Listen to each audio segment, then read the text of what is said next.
it will also be sent to your address. Jazz, can you add me to the drive? I can add you to the forum. I'm not sure I can add you to the drive.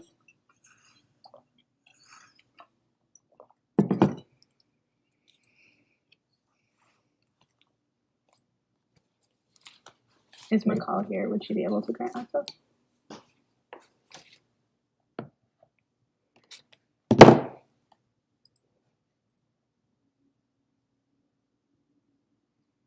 So to note, of course, the quorum is 350. Under 350, the assembly becomes a constitutive forum. It's not only for voting, it's for deliberation. So there needs to be 350 people within the room for this to be a GA. If not, it will be a consultation and it will have to be ratified by Legislative Council or the Board of Directors.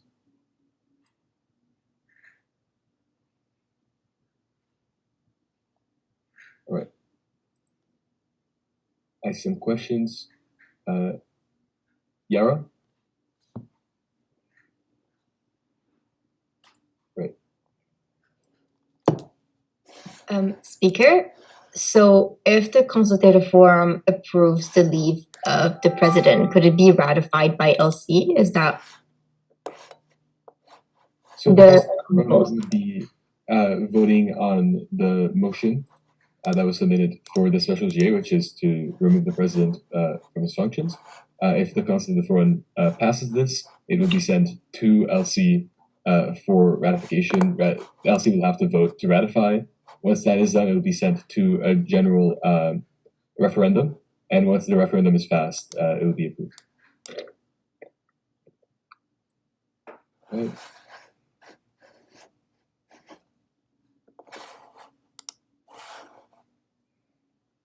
Member Perez Niakos? Sorry, get my head up. No worries.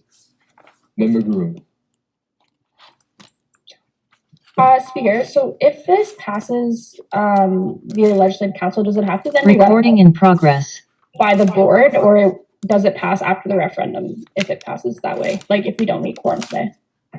It will be, so all decisions within the constitutive forum are just not binding.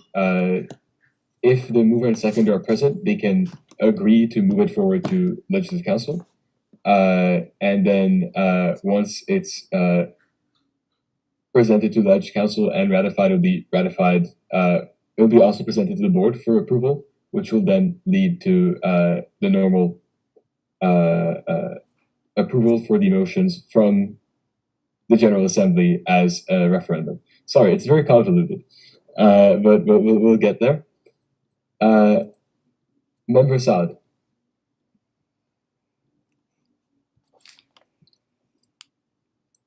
Hi, sorry, I just can't unmute myself.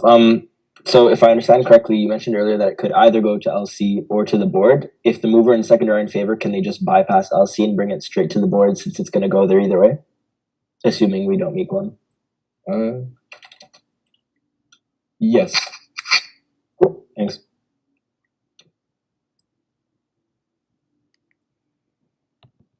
Okay, I'll take a few more questions before we start. I am more or less just waiting for people to join us and getting a lot of people in the waiting room. Member Slater. Yeah, so just for clarification, if it gets approved by LC, does it then need to be ratified by board? Because from my understanding, the board of directors never has the ability itself to call for the removal of an officer or director. From my understanding, it can be done by membership. So if it's a consultative forum, would it not only have to be approved by LC, or does it have to go through board? I'm just kind of confused about procedure. I'll pull out the exact wording. So, let's see.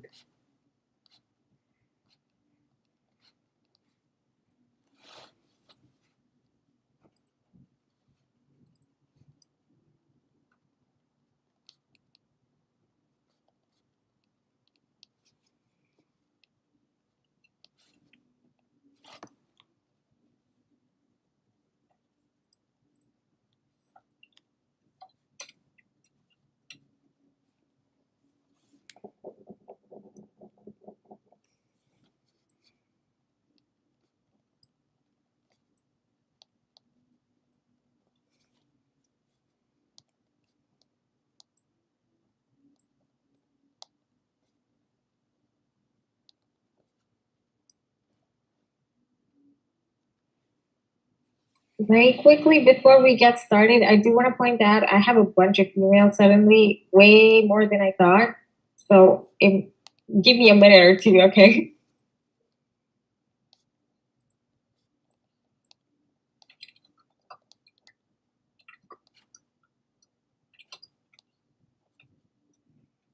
All right, so here's the exact wording.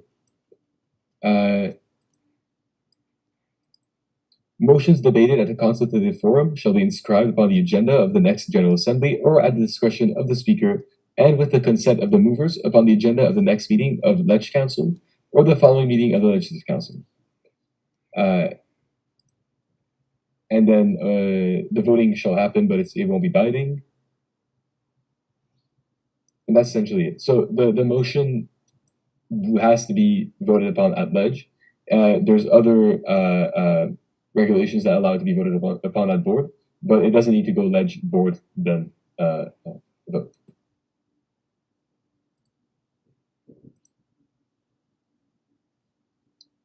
Thank you, people, in my direct messages. There are indeed a lot of people in the waiting room.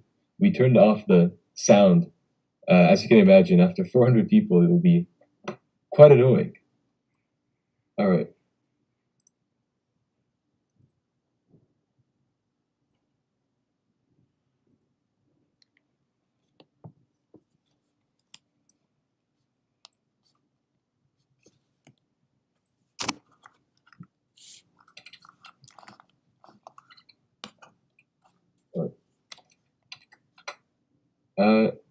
Member Perez Tiniacos.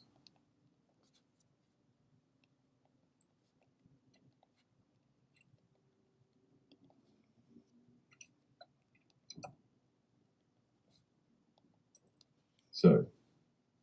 No worries. In case that we start before we hit quorum and we happen to reach 350 participants while we're deliberating, would the General Assembly switch from being consultative to being actually binding? So the General Assembly hasn't started yet. We still have about 20 emails to send out. So I mean, if it starts and if at any point the number of people dips under 350, it turns into a consultative forum and it's not reversible. But as long as it's over 350 once we begin and it remains so until the vote, it remains a binding GA.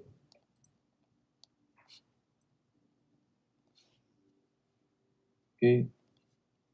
Jazz? Yeah, I was just saying, I don't think we'll accept emails after 6:30 because there's way too many of them. Way too many. So, yeah, after 6:30, if I receive an email, I'm very sorry, but I'm not sending out a link because I already have way too many emails to respond to. I'm going to try my best to reply back to as many as I can. But also, please don't share the link because if you share the link and I don't share the link, I'm unaware of the person. So I'm unable to let them in without confirming. So please, please, please don't do that. Other than that, thank you. For clarification, in-person GAs, there is always somebody making sure everybody has their student ID at the door. This is essentially what we're doing with the link, and it's why even after the vote, we'll have to go through and make sure that everybody who voted has a valid ID and is a valid member of SSMU. All right. Member Kusa. Yeah, I'm so sorry. I really appreciate Speaker and Jazz, like, handling all of this, but I think this is like a bit inaccessible because people didn't really know how to sign up and stuff. So perhaps, I mean, I'm happy to answer emails for people or do anything, but personally, I have someone in the room with me right now who emailed at like 6 and still hasn't gotten back an answer. So I don't think it's fair to say that we will close off responses at 6:30 just because people, like, this is the first year in years that has actually been close to quorum, so people don't know what to do. Thank you. But again, thank you so much for all your work. But yeah, we appreciate it. We're only human. We've been trying very hard to get access to different lists and different resources to validate responses. We're just trying to get through all the emails. I understand the frustration this may cause. But unless we want to stay here all night waiting for the new emails to come in and the new emails to be validated and then admitted, we'll be here all night. What we can do is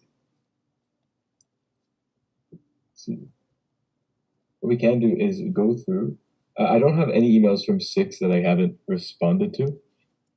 So all the emails that I have not responded to are after 6:10. If that's the case, please let the person know to resend it. We do want to begin very soon, because I'm certain in this exam period people have things to do, and it would be unfair to prevent people from being let in.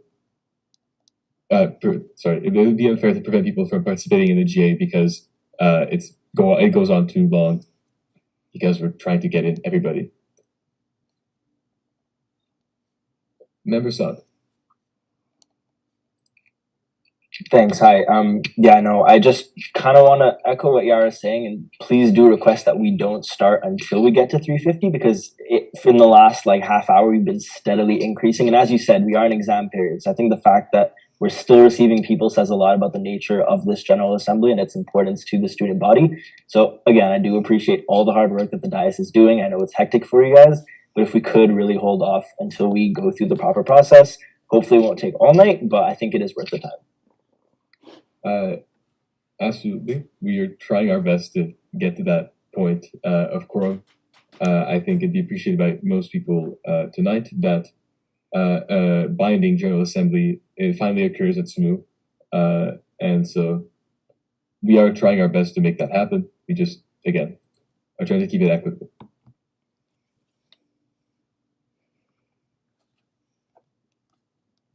Member Sader, I assume it was a leftover hand, but Yeah, no, actually, it was a question about procedure. So do the rules stipulate that only members can attend, or is it that only members have voting power? Because if it's a latter, you could simply allow everyone to join in, and then at the voting process, once the votes are counted, we have a system to then verify emails following the vote. I don't know what makes more sense in this case, but we'll have both. The problem is the meeting needs quorum to be valid, and so we need to make sure that the people attending are members so that the quorum is valid. So it needs 350 members, not just So attendees. the vote itself doesn't actually need to be quorum. The vote So itself people also can needs to be abstain from the vote. Yes, Okay. absolutely. Abstentions do count as like participating within the quorum, but there needs to be a total Okay. of 350 votes. Got it. All right. Thank you very much. Member Sticks?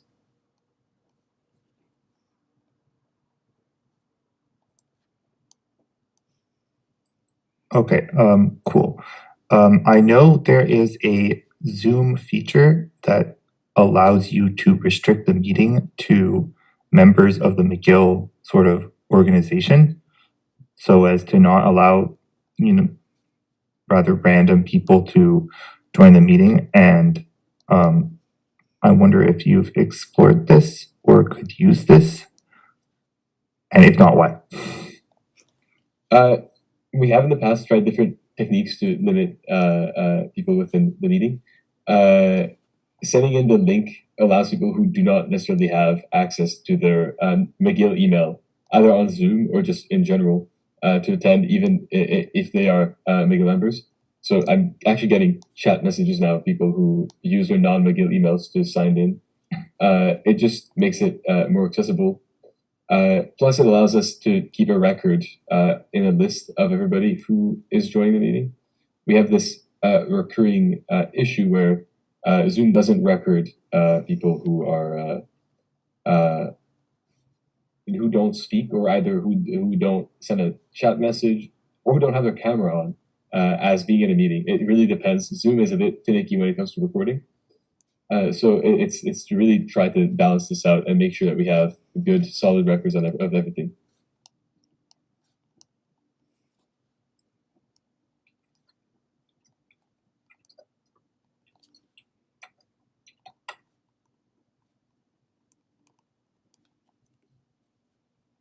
Member Nabuki?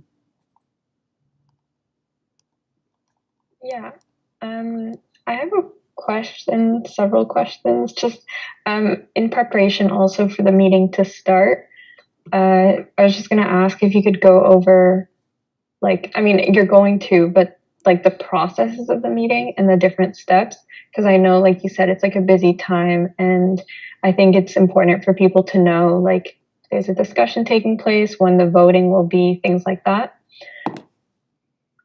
Yeah, absolutely. We'll be presenting the agenda the moment we start the meeting, and we'll be having a quick review of parliamentary procedures for everybody, so that everybody can understand what's going on and how to participate equitably within the assembly. And we want to make this as accessible as possible. So if you have any suggestions on top of that, you can send it to me in the chat. Member Saad? So we're currently at 350. I don't know if I can move to get us started, and please, everyone who's on the call right now, please don't leave. We're just making sure that we finish sending all the emails from the actual attendance form, because we're still finishing that up. So we're just trying to make sure that at least the attendance form is finished, and then the emails will be a rolling process as the meeting continues. Yeah, I quickly wanted to confirm, I have sent out all the emails. Every email that I've gotten, I've replied to it. So in case you've not heard back, please email again, because I responded to all my emails, all of them.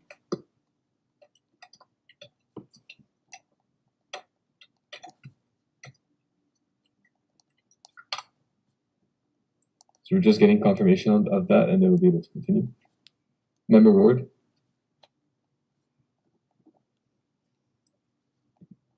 Yeah, so I just wanted to like mention, I know it's really important that everyone understands that like they need to stay here the whole time, and I know this was mentioned earlier, and also that like the voting also has to make quorum. So if we could maybe, I don't know how long this is going to take, but like to reiterate that multiple times throughout the meeting so that people can understand that if it dips below, that's going to cause problems. Yes, definitely. We'll make sure to reiterate that throughout the process to ensure we are able to keep quorum as long as possible, and hopefully for the entire meeting. I'm getting questions for like a rough timeline or how long it's expected to take. This is a one motion GA, there's one motion. It is my hope that from start to finish, it will take an hour at maximum. Again, we have one motion, so we'll see how that goes. Member Masni?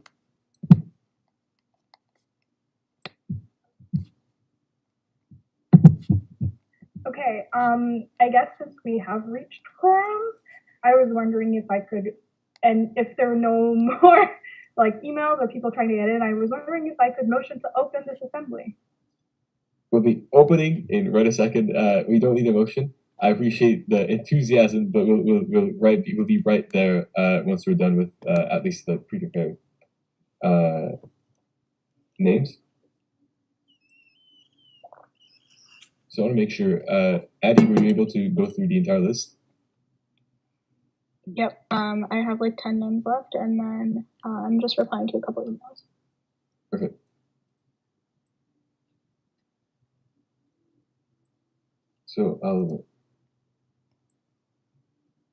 So if Addie or Jazz, if you can deal with sending the emails to the people on the list, we can begin the meeting. So Alex, I need to share my screen. I was just going to point out, since I'm sharing my screen, I can't send out emails. It's all good. It's going to be a problem. I can deal with it. Is it the on the spreadsheet? Have you sent emails to everyone? Everyone that's blacked out is has been sent. So all the green names. Okay. So everything that's green. Yes. Okay. Great. Thank you. Perfect. Thank you very much. All right. With this, Member Six, you have a question before we begin. Oh dear, I've forgotten to lower my hand. Sorry about that. There's no worries. Okay. With this,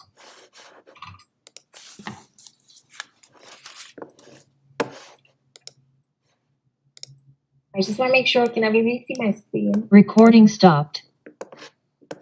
if can get some reactions, that'd be pretty. Yeah, thumbs ups, anything just to make sure. We got one thumbs up. Oh, perfect. Okay, amazing. Recording in progress. All right.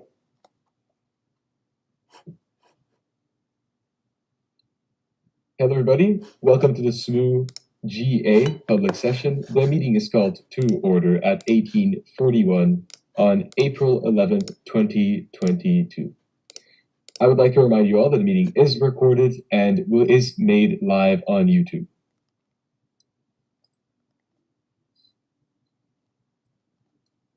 The Student Society of McGill University acknowledges that McGill University is situated on the traditional and unceded territory of the Haudenosaunee and Anishinaabe nations. The Student Society of McGill University recognizes and respects these nations as the true and constant custodians of the lands and waters on which we meet today.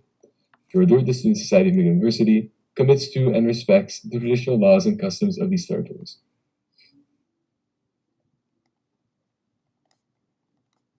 All right. Before we move on to point 3 of the agenda, I would like to ask that all members of the GA please spell out your name the first time that you speak, as to ensure that your names are reflected accurately in the minutes of the meeting. You can also choose to share your preferred pronouns in the meeting, and these will be recorded in the minutes. If at any point your preferred pronouns change, please contact governance@smu.ca to make these changes. All right. So we'll move on to point number 3 of the agenda. We'll do a quick review of parliamentary procedures, just the very basics. Guys, I don't know if you could share the perfect. The standing rules, or do you want to share the diagram? Okay, hang on. Thank you. So essentially, to touch on the quick basics, within the procedures of SSMU, all debate needs to be addressed through the speaker. You'll be able to raise your hands and you'll want to address your discussions, your questions, anything that you say to me, and then it'll be picked up by somebody else. For example, let's say I have a point. I want to talk about how I don't like the color of this bottle. I will say, and Jazz is the speaker, let's say, and speaker, I dislike the color of this bottle. Could you tell me what Councillor Addy thinks of this? Whichever. Fancy example. And as such, after that, the speaker will be able to point the question to the person in response. This allows debate to stay polite, as you don't target each other, you target the speaker directly. You also have a collection of different motions that you can move for and points. Just wanted to say I'm gonna zoom it in because I know it was really small. I'm just opening it up again, and hopefully I can zoom in here.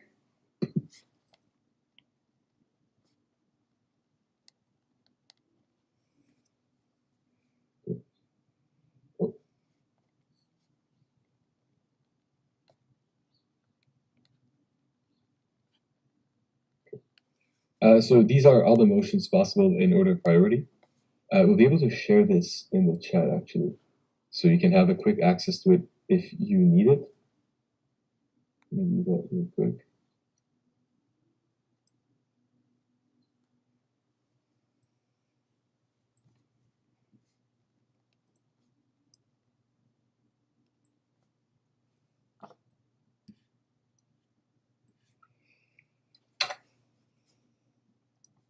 Right, so you can find this diagram there.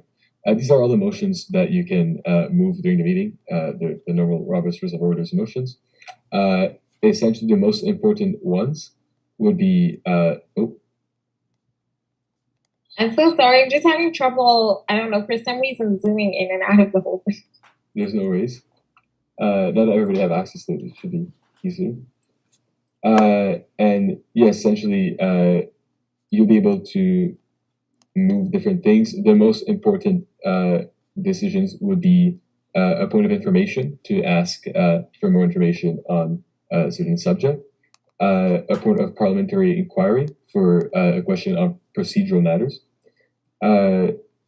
the motion to appeal to the chair's decision in case you feel like a decision that myself and the rest of the diocese made needs to be appealed, And finally, a point of order, asking to redress violation of the rules. And so see if you find something has violated the rules, you can call for a point of order. Member Saad.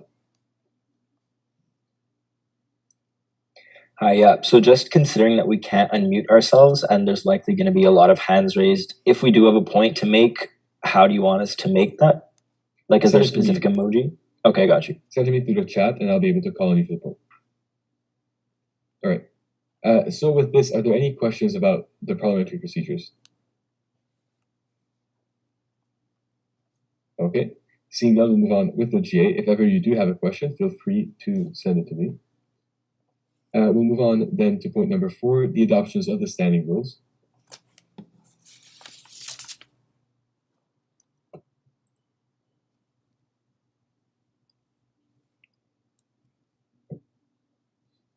I did mean to mention, we have translation available if ever somebody wishes for something to be translated live. Sanan is available for that. Sanan, if you could put your hand up, there you go.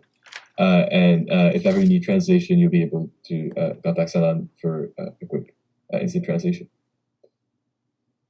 Okay. So with this, the standing rules have been distributed.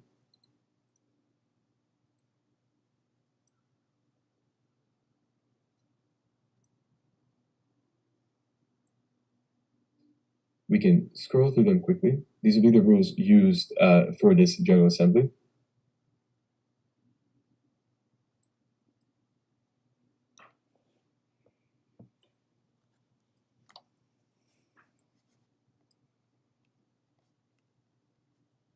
One second, I'm being informed that the standing rules are on the website. I'll just quickly link that for you.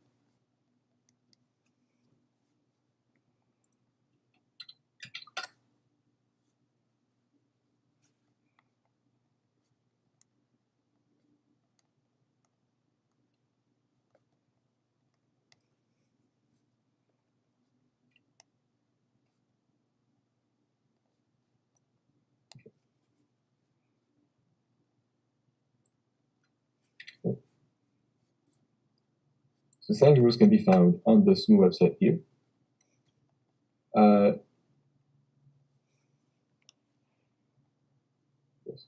Okay. With this, I'll be taking any motion to adopt the standing rules.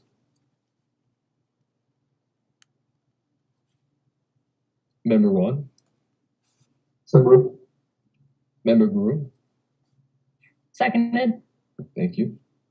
At this time, I'll ask that the Assembly votes using the yes and no reactions for the adoption of the standing rules.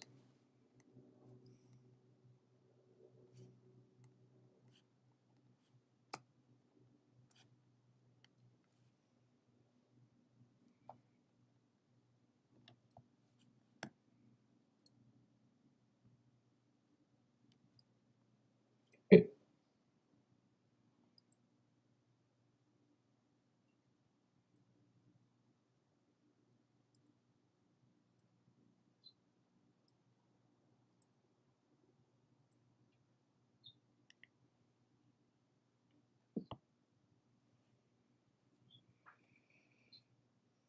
Voting will be closed in 5 seconds.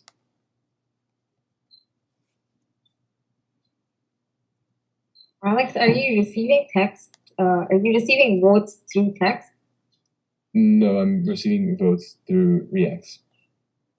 Yeah, no, I'm getting texts about it too. So Perfect. I mean, please do vote with the Zoom reactions, the yes and no Zoom reactions. All right, with this, voting has concluded. The standing rules stand approved.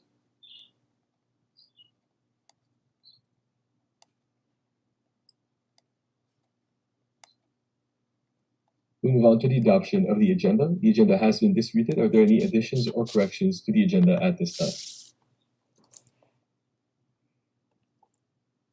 Member Kusa. Yeah, motion to adopt the agenda as presented. That's in order. Is there a second? Member Saad. Seconded. That's in order. We'll be voting once again with the reactions.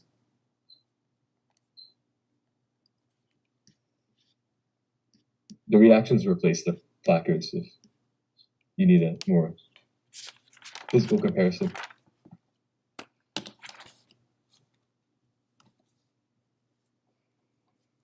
Right, with this, the agenda stands approved as distributed.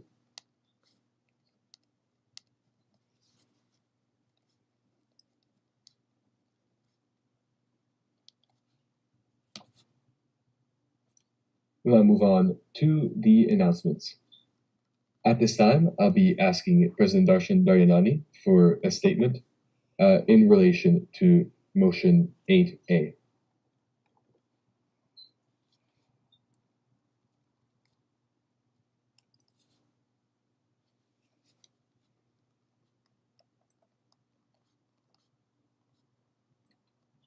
President Daryanani, you have the floor for 5 minutes.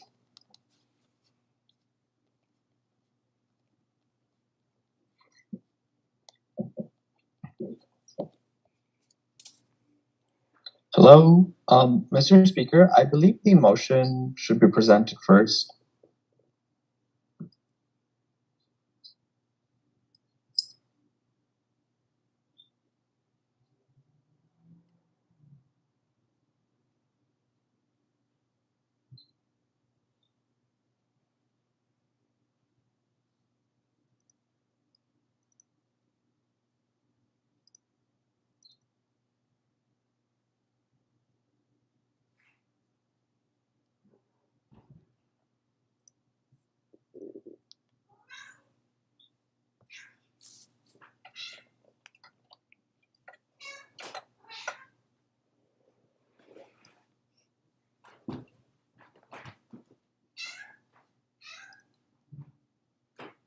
We're verifying with the rules.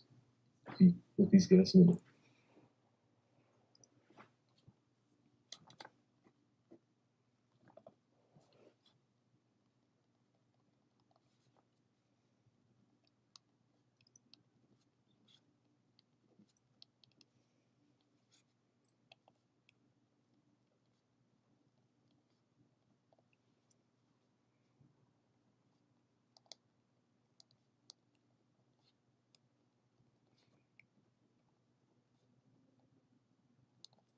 All right, after review, the dais has made a decision that it will be allowed for you to present after the motion has been presented.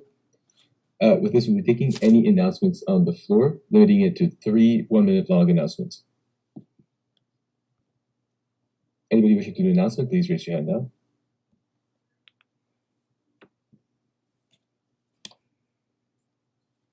With this, we'll move on to point number 7 of the agenda, the question period. As with past question periods, all those wishing to ask a question can do so and address it to any member of the here assembly. The member is not obligated in any way to answer any questions and can choose to refuse to answer questions if desiring to do so. Questions and answers are limited by the default speaking time adopted in the standing rules. At this time, all those wishing to ask a question, please raise your hands now.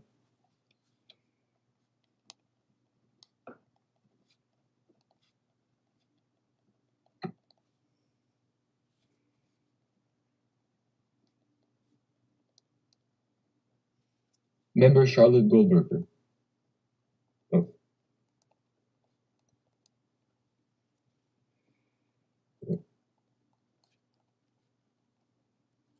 Member Nazar Dagduki. This is actually a point of information. Is there a question period for the specific motions as well? Yes, as with every motion, we'll be functioning with the presentation of the motion / justification. Then we'll be entering into a question period, a debate period, and then a vote. Member Goldberger, if you could just put your hand back up because I need to unmute you manually. There you go. Okay, thank you. Sorry about that. Yeah, I just had a quick question. So, I read through the motion, and I mean, it seems that there were several councillors and people on the executive committee who felt uncomfortable with the president's alleged behavior, and I was wondering if the motion were to pass, would those people be allowed to return to their position should they choose to or feel comfortable with that? Could you specify who the question is addressed to? Or is it addressed to me? It's addressed to, I mean, like, it's addressed to whoever is like in the position to be able to answer that. I don't have a straight answer to you. If anybody has an answer, you can raise your hand now. Member Nathaniel Saad. Thank you. I'm answering with somewhat limited knowledge, but for what I understand, certain executives or counselors who have resigned effective today or effective days in the past. And in the motion, there's also a little clause basically saying that the duties of executives that are gone will be passed on to the other executives that remain. And that includes the transition to next year's executive. So a lot of this will be discussed in the motion once we get to present it. Thank you. Jazz, if it's a question, you can just speak up. No, it's not a question. Okay. I just have a concern. I'm getting a lot of texts about admitting people. So I do want to let you know, I cannot do it unless I confirm with my email. So unless I don't have an email from them, I'm unable to let them in. And I'm sorry about that. Like, I understand the sentiment here, but I can't let them in unless I have their email, their faculty, and their student ID with me. So if you're having your friends enter, please ask them to email me. And once I have an email, I will be able to let them in. Thank you very much. I received a question through the chat. If you could say it out loud, it would be beneficial for the assembly.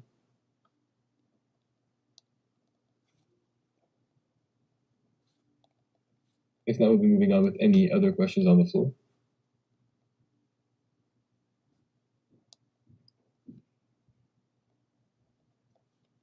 Member Tony Spilfogel, you have the floor. Yeah, I was just wondering, like, when do your terms end? Because, like, I'm not super involved in SMU, but, like, I just want to know, like, how much longer is this person, like, is his term? Thank you That's for your all. question. Member Eric Sader. Yeah, our terms end on May 31st. So starting June 1st, we will no longer be in our position. Thank you.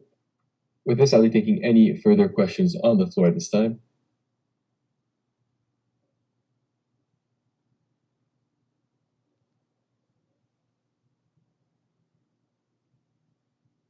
All right, every time I'm about to call the question. Member Gida Maulawi. Yeah, sorry, I raised my hand a bit late, but I was wondering, so this whole impeachment motion, as a former member just asked, so we're basically trying to impeach President Daryanani just for a remaining month? Is that what we're doing?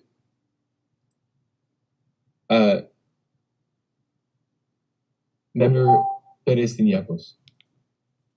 Yes, all of this information we're going to explain once we start presenting the motion on why it is important for us, the mover and the seconder, and those who support the motion to carry it out right now. So yeah, it's going to explain once we start explaining the motion. Thank you. At this time, we've reached the end of the 5 minutes dedicated to question period.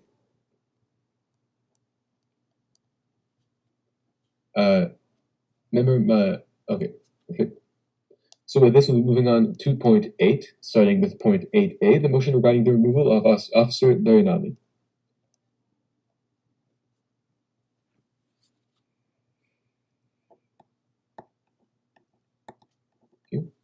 I'll be asking for Member Perez Tiniacos and Member Saad to present their motion. Yes, hello everyone.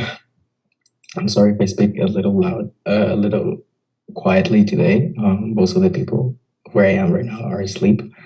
So this motion seeks to remove Officer Daryanani from office in accordance with Section 10.6 of the SMU Constitution under grounds for impropriety.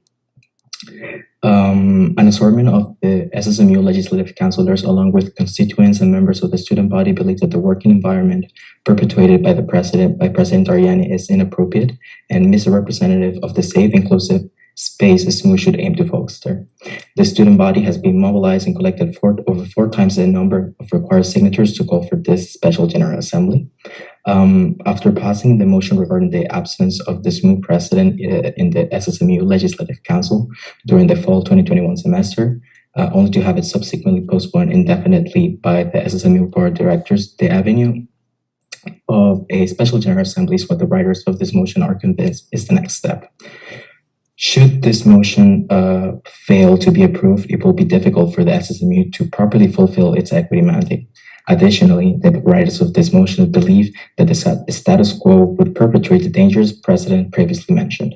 It is important to note that we do not see President Daryanani as a leader. Motions moved by the SSMU president failed to have a seconder in the Legislative Council, and the president has been banned from attending the meetings of the SSMU Senate Caucus. Members of the Executive Committee has resigned. The president, we see him as an obstacle to the SSMU getting any work done.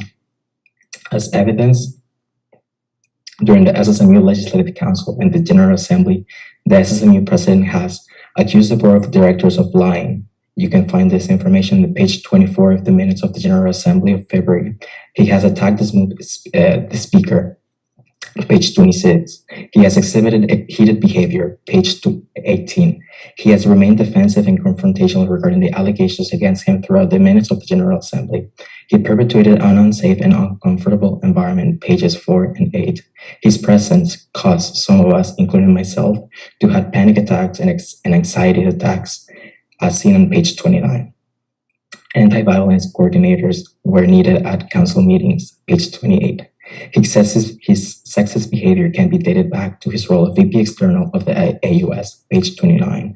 In addition to this, not even 1 month into his presidency, the officer in question had 3 allegations made against him.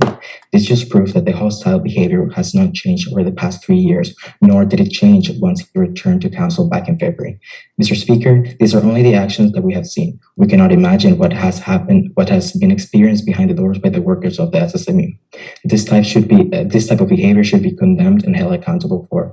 This is why we're bringing forward this motion. To some, this impeachment might not make a lot of sense, especially seeing how late it is in the school year. But let me remind you, it will cut off the president from whatever is left of his 30,000 salary paid by student fees. It will invalidate his title as president. It will provide safety to all the workers and ease the transition to next year executive committee. But most importantly, it will show the student population that this type of behavior is not tolerated with the SSMU, and we hold everyone accountable for their actions.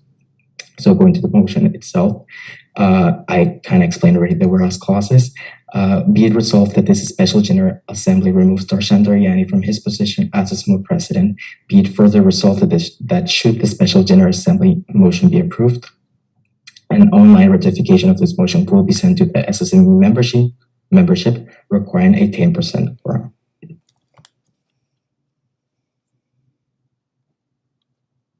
Thank you very much.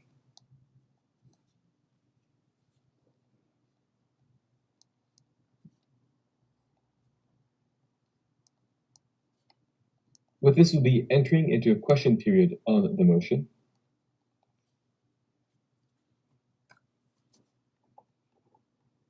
This question period will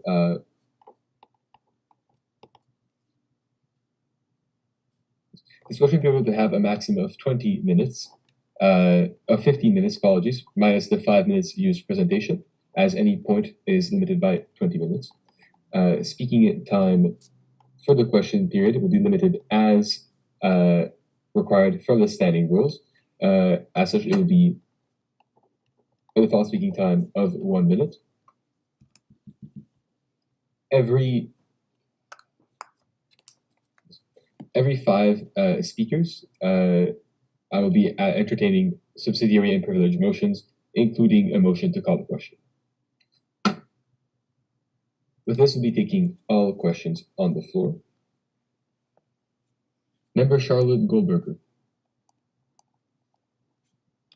Thank you. I'm so sorry to interrupt. Charlotte, I'm so sorry to interrupt. Oh, no worries. You guys not see my timer? No, we can't. Lovely. I'm gonna reshare my screen.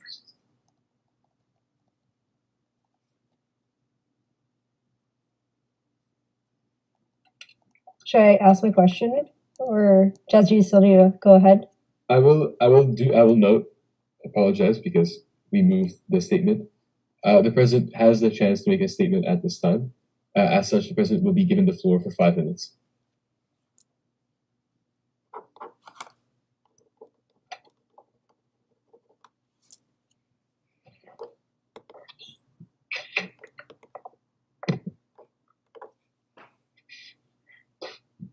Good evening, members of the McGill community. Thank you all for joining this special General Assembly. Today, I'm going to take this opportunity to ask all members of the Board of Directors, as well as councillors who have moved this motion, a couple different questions, which I've yet to receive the answers for. So to the Board of Directors, I ask you, why did you suspend me for nearly 5 months? Prior to my suspension, why did I not receive any sort of warning? And why did nobody even bother to talk to me? How would you feel if you were suspended for 5 months without knowing why? If there were complaints against you, would you expect them to suspend you without any reason? I don't think so. So if there were complaints against me, why could I have not been permitted to fulfill my responsibilities as the elected SSMU president until the investigator had made a simple recommendation on whether or not the complaints are admissible? What was the point of suspending me for 5 months if the result of the investigation was always going to result in my reinstatement? Anyways, to the movers of this motion, Councillor Nathaniel Saad and Andreas Tiniakos, I ask, on what basis are you calling for my impeachment? Do you sincerely believe that it is reasonable to ask for the removal So we of received a point of order. Member Yarakusa.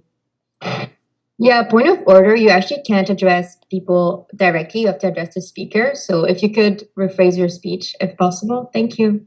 Member Kusa, this point of order will be sustained. I will ask that all discussion be directed to me. I will say, Member Kusa, same to you. Please direct the point of order to myself as well. At this time, President Daryanani, you have the floor.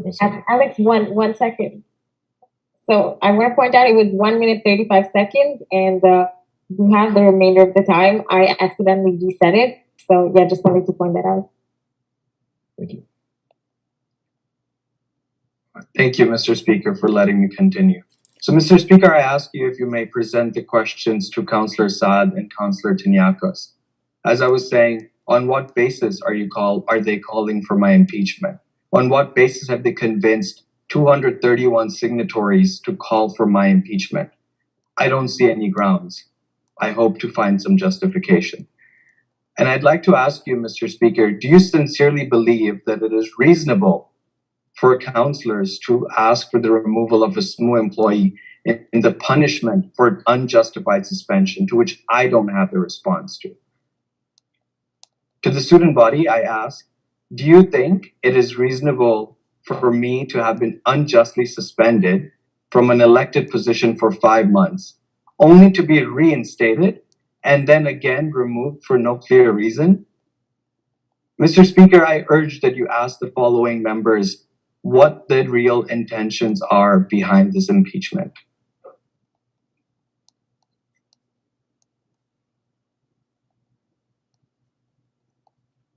Thank you. With this, we'll be entering into question period for motion. For the motion regarding the removal of Officer Daryanani. All those wishing to ask a question, please raise your hands now. Member Nathaniel Saad. This is more a point of inquiry. Would one of the movers be able to, I guess this is a motion rather, for a 1 minute reply to the president's statement?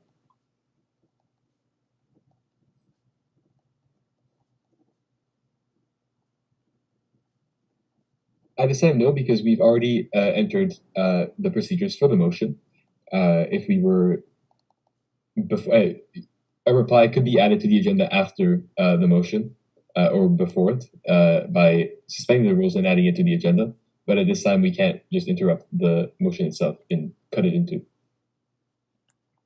All those wishing to ask a question. Member Dimitri Maxivomik. My question is for President Daryanani.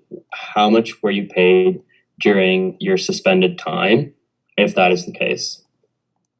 I will ask that questions be addressed to me, and I will just remind for the question period, it is addressed to the mover and seconder. Okay. Yeah. So if you want to rephrase your question, I'll let you do that. Well, I guess my question then, Mr. Speaker, goes to Mover Saad. How much was President Daryanani paid during his time of suspension? Member Saad. So I can't actually answer this because I don't know the exact amount. I can only speculate.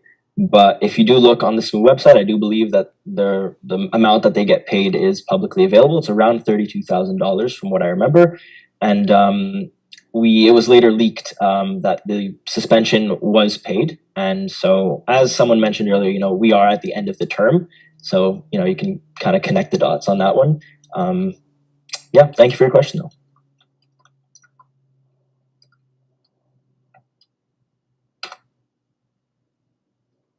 Thank you.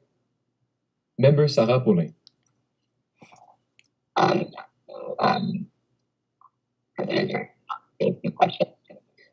Sorry, we cannot hear you properly. Your voice is cutting up.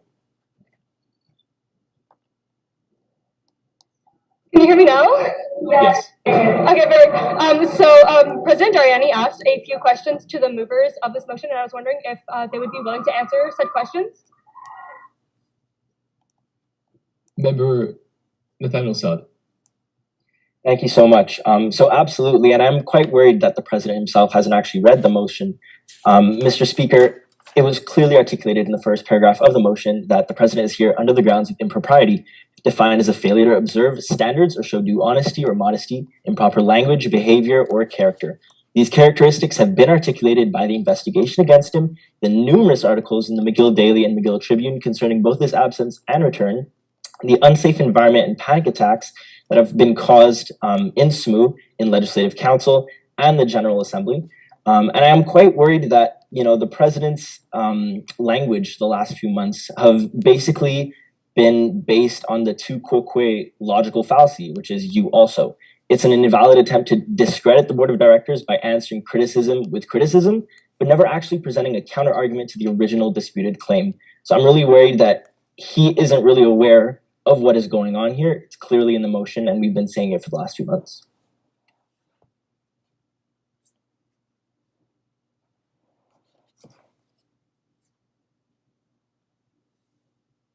I'm muted. Thank you very much, Member Saad. We'll be taking 2 more questions before moving on to taking motions, and if no motions is presented, we'll be continuing on with question period. Member of the gallery, Jem.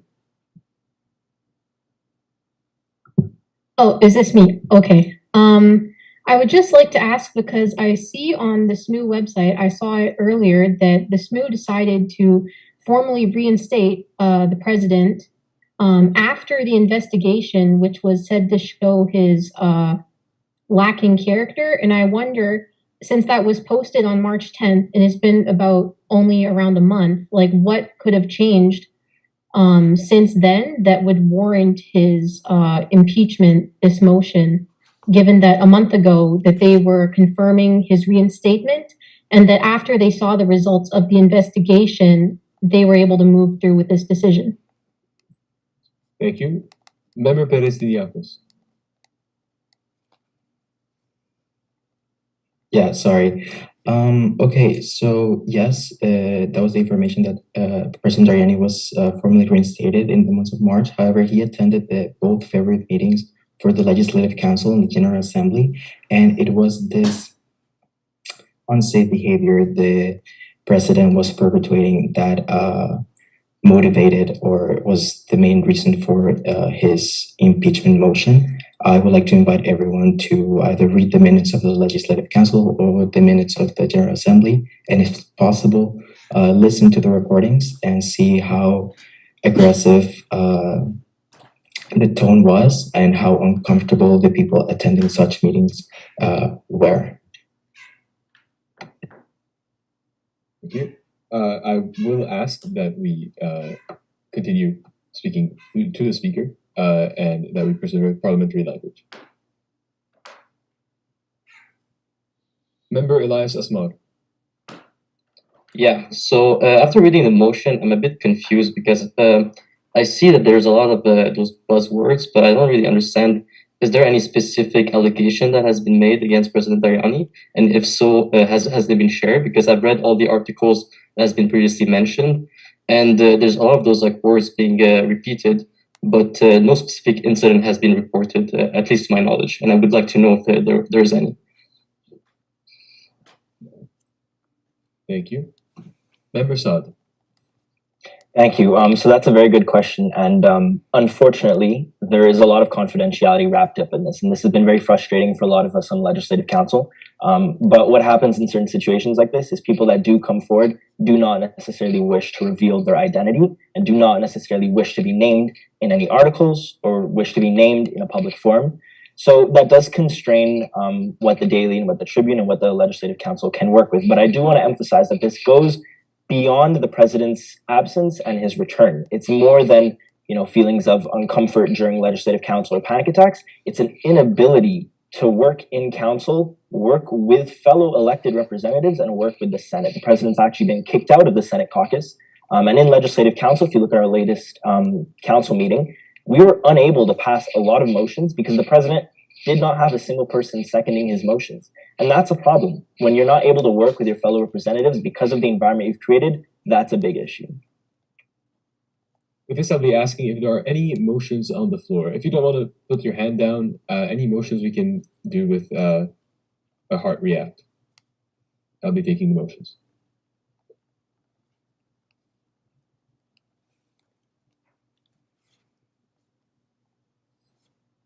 I see a motion by member Zeke Bertrand.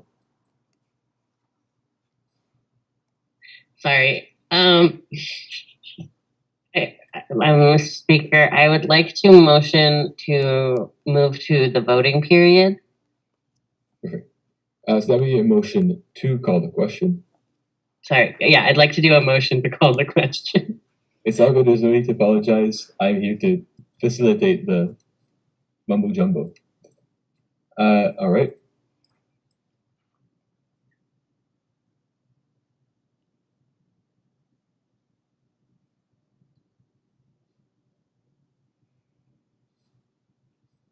Should I mute myself now? Yes, please. Okay. All right.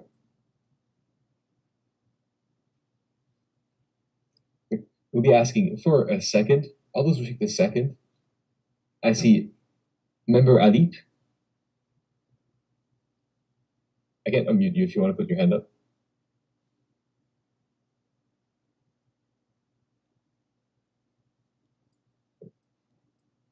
Member Alip, would you like a second? Second. Good. At this time, we'll be taking a vote on whether to call the question and enter into voting procedure.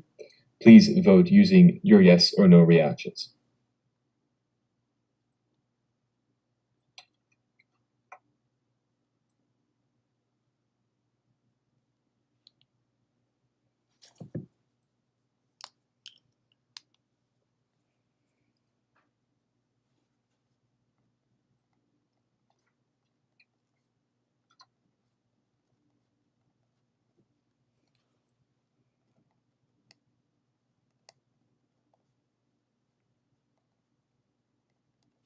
Member Mabalawi, is that a point?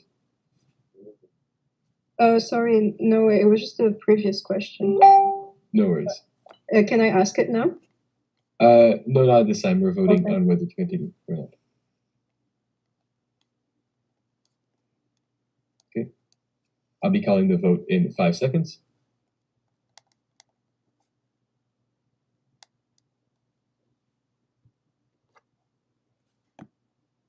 Right. With 177 votes for and 32 votes no, this motion is sustained and we'll be moving on to voting procedure. I'll assume that the hands up are points. So I'll go one by one. Member Kusa. Yeah, I was wondering if we could get like a 5-minute extension on the question period.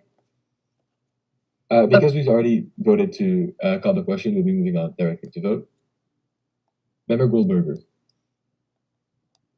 Hi, yeah, I mean, I agree with Member Kusa about that. I would second a motion to extend the question period, especially because it seems like a lot of people have points that haven't been made very clear, or at least not to like public student body, especially since in the executive report they say the person writes certain So alleged I'll have to call you to order really quickly. Yeah. We'll be not entertaining any motions at this time because we've already passed the motion to call the question.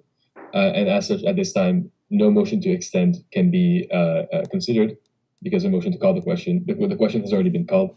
We have already entered into voting procedure. Can there be a motion to add a thing to the agenda after?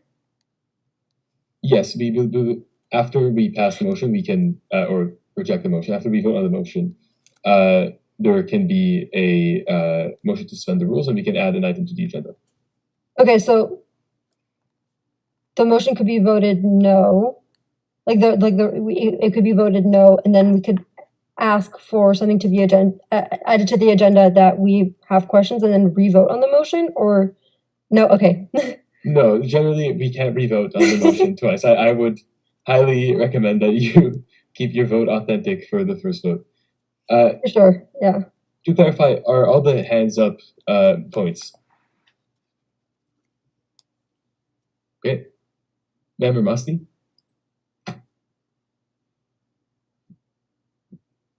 Yeah, I guess I was wondering if Zeke, I'm sorry, I can't see your last name, would be amenable to allow people who had their hand raised at the time they called the question, so that they'd be able to ask their question. So I'll have to once again not entertain this because at this current time, the question has already been called, the vote has already been completed. We can't go back in the parliamentary procedures. We have now entered into voting procedure. Member Brooklyn Frizzle. Hi. Yeah, no, don't worry. I'm not going to make any motion, but I do have a point of order, and I might be misunderstanding standing rules, but I believe that there has not been a debate period on this motion, and it was my understanding that a question could not be called until debate was allowed. So, in normal proceedings, yes. But because the motion to call the question was passed, this interrupts any further discussion on the motion and skips directly over into voting period. So the normal proceedings would be a short period of questions before entertaining debate until a motion to call the question. But this was skipped over by calling the question early. There's lots of points. I'll be entertaining the ones that are up at the current moment, but after that I will have to interrupt this so we can enter into voting. Member James Osborne. Hi, Mr. Speaker. I guess just a point of inquiry. How long will the voting period be? I'm estimating to leave the form open for 5 to 10 minutes until I see that a majority of the assembly, a significant majority of the assembly, has had the chance to vote. And after I ask the assembly multiple times if anybody has been unable to vote and that I get no responses. We want to make sure everybody gets a chance to vote. Member Saad? Yeah, this was just, I guess, a point of information before those who are asking questions. I know it kind of defeats the purpose now that we're about to enter voting period, but if anyone does have questions or wants clarification afterwards, I know myself and Councillor Perez Tiniakos would be more than happy to discuss with anyone. I know it defeats the purpose, but we still want to make sure that everyone understands what we're voting on here today. Thank you. Member Isaac Budana.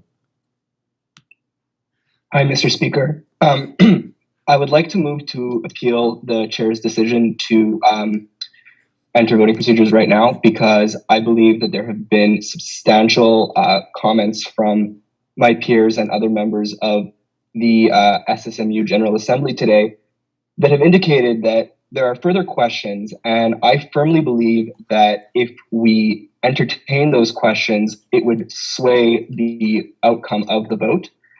For that reason, I would like to move to appeal your decision to enter voting procedures and see if we could have some more debate as per the request of my peers. Thank you very much.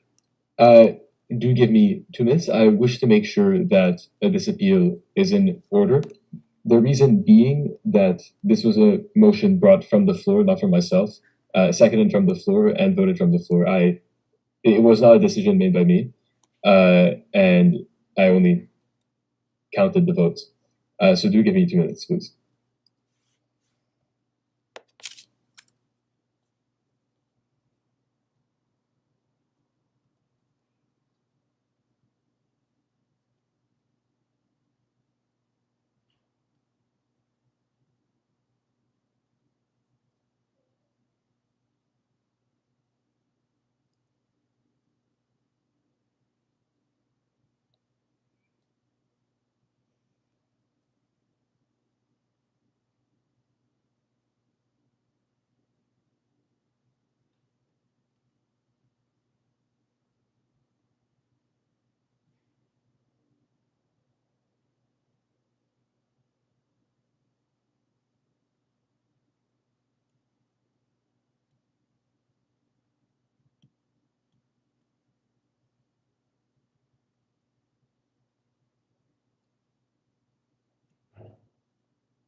Alex, do you need help with something?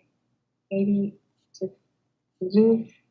I'll send you a message. We're just discussing. Worst case will be pulling the dice into another room. I'm just discussing quickly in the chat.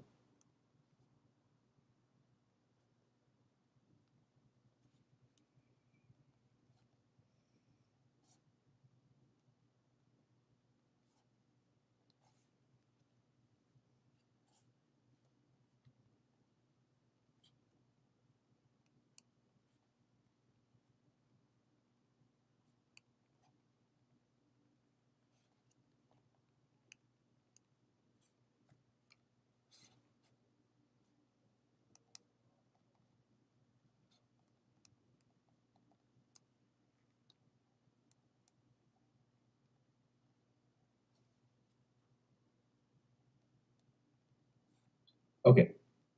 After the discussion, DICE has made the decision that we will be continuing on with question period until a motion to call a question is passed for 2 reasons. First off, it seems there was a lot of confusion about the motion to call a question and what it entailed. And secondly, because there is an enormous amount of questions still on the floor, and seemingly a lot of people wish to be able to discuss and to ask their questions. With this, we'll be continuing on with the question period for the next 5 questions before entertaining a motion to call the question. If the time reaches 10 minutes of question period, we'll be entering into the debate period. I do want to note this is like 9 points of order on the floor at this time. I can go through them, but it will take some time. So please reconsider your point of order and whether or not you wish to bring it as I go through. Member Jaiswal. Hi. Point of order to explain the proceedings in lay language to people who do not understand Robert's Rules of Order. Which part of the proceeding would you like me to rephrase? I'd like that you just explain that a motion to call the vote has to be voted on. Perfect. So thank you, and I'll make sure that I make it clear, and if ever I don't, please feel free to send me a message. The motion to call the question essentially automatically begins the voting procedure on the question at hand. In this case, it is the motion regarding the removal of Officer Daryanani. Once it passes, this motion automatically you automatically enter into voting procedure, and any debate or question period left, any time left is skipped over.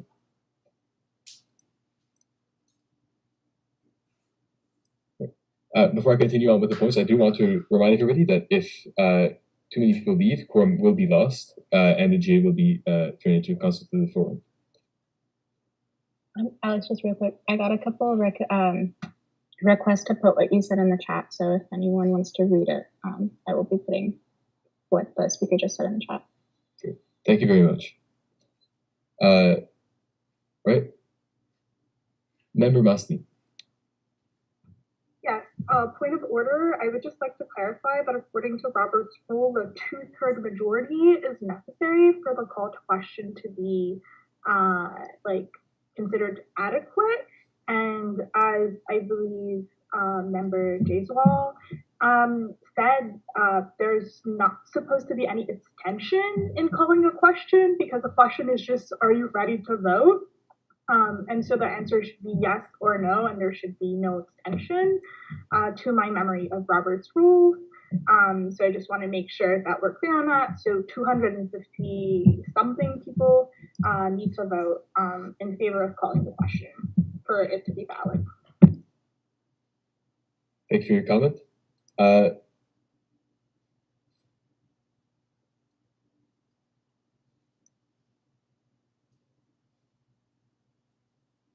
Yeah, so we've double checked, and you're indeed right. The motion to call the question is indeed a 2/3 majority motion, and we apologize for the confusion.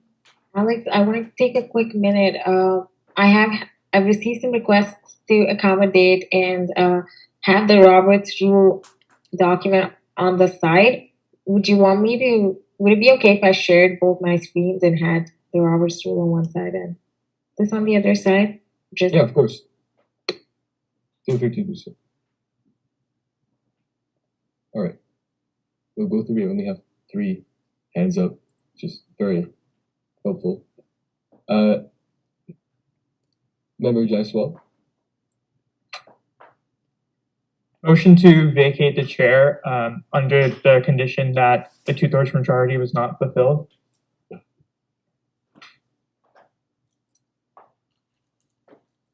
In a second, we'll be calling the dais into a breakout room.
All right. So the dice has come with a response.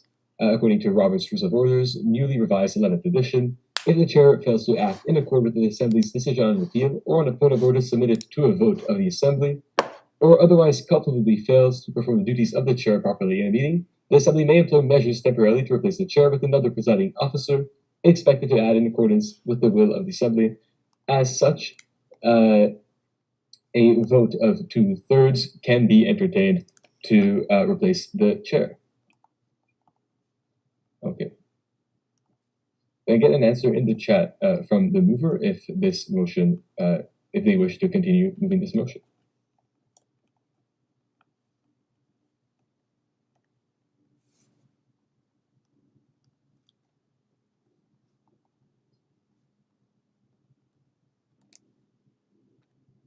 If not, I'll be continuing with the multiple points on the floor.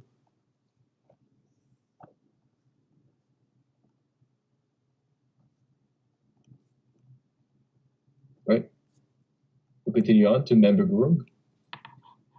Yeah, am I allowed to put forth another motion to call the question? Is that in order, Speaker? Yes, that would be in order. Okay, could I motion to call the question then? Yes. Is there a second to this motion? Member Saad? Seconded. Right. This will disrupt the other points, so we'll be first off taking the other points on the floor. In understanding these are points of order or points of inquiry. Member Conrad Winton. Yes, I would like to call a motion to skip the remaining questions and debate period because there's already been a vote to move on that got 150 yeses, and quite frankly, your pandering is wasting my time and the other 380 people's here. You're going to lose quorum if you keep doing this. Thank you for your point, Member Winton. Appreciate the Member Kusa. Oh my god. Yeah, a good second for the debate period. Right. We already have, so I don't, which motion are you seconding? Conrad Winton. All right, so perfect.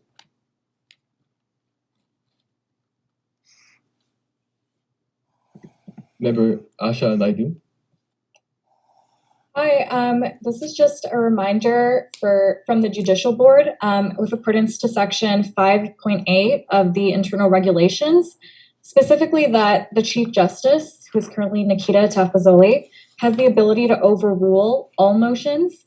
So the Judicial Board would like to remind the General Assembly of I have a calling to order. Is this a point of inquiry or a point of order? It's a point of order, yeah. Okay. On which standing rule or other regulation do you make this a point of order?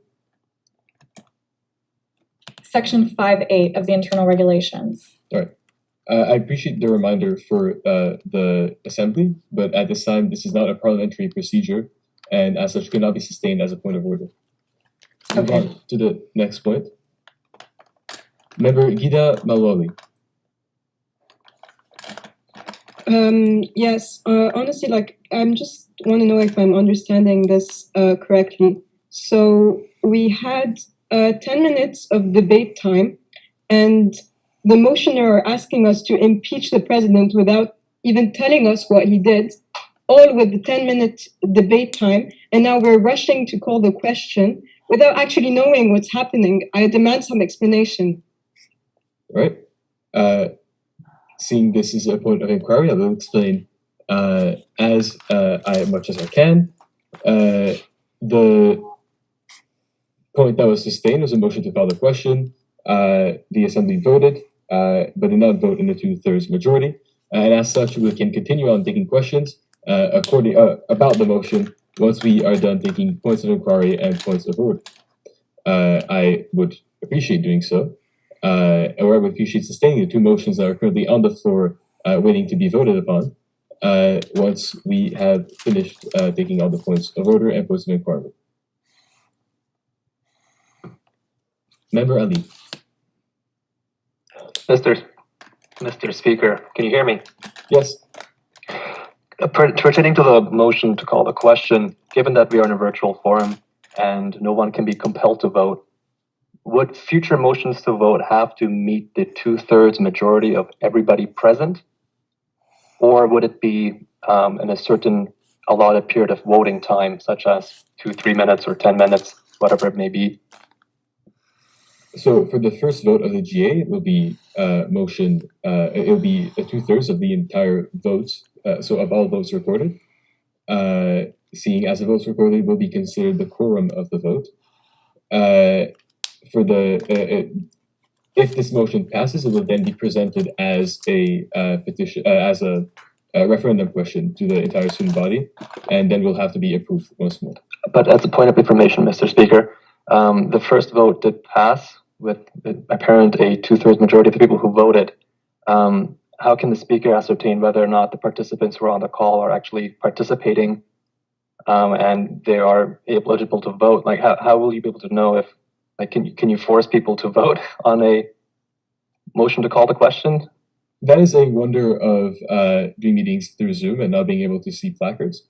But I'll be taking more questions at the diocese discretion. We discussed that we would take more questions if another motion was not passed with a full 2/3 majority, and we decided that the vote would be based on the amount of participants currently in the room. Thank you, Mr. Speaker. Thank you. Member Saad. Thank you, Mr. Speaker. I'd just like to voice that with all due respect, the situation has been evolving for a while. This motion has been available for a while, and Robert's Rules of Order are also available in the chat. And I'm gravely concerned that there's a lot of people who are against this motion who are essentially trying to filibuster the General Assembly and delay things because we are losing participants by the minute. So I'd encourage everybody to expedite the process as soon as possible. And I'm not sure if I can really recommend or request this, but I will take a slight liberty of doing that. If people have points or sections of Robert's Rules Order that they'd like to quote and give the section and subsection before they delay the meeting, that would be gravely, appreciated. Member Saad, I have to call your point to order. I will ask you to please reserve your points of inquiry to the chair and your points of order to the chair.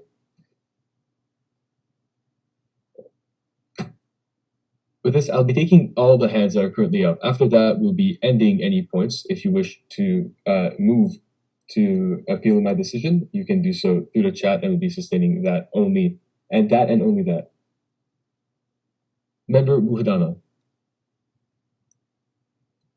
Thank you, Mr. Speaker. I'd just like to point out, I guess it's a point of order, but before going into the breakout room, you said that you would entertain 5 more questions before entertaining a motion to go into a motion to call the question.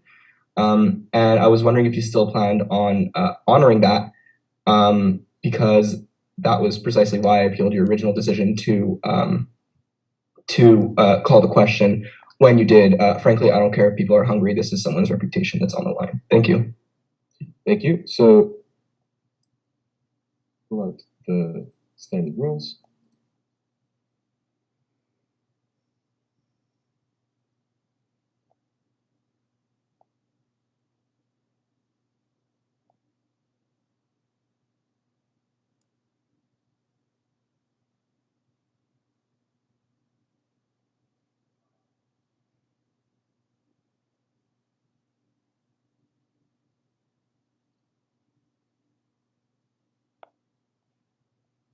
All right, so if we look at standing rules point 11, after every 5 members speaking on a given question, or at the speaker's discretion, the speaker shall entertain subsidiary or privilege motion.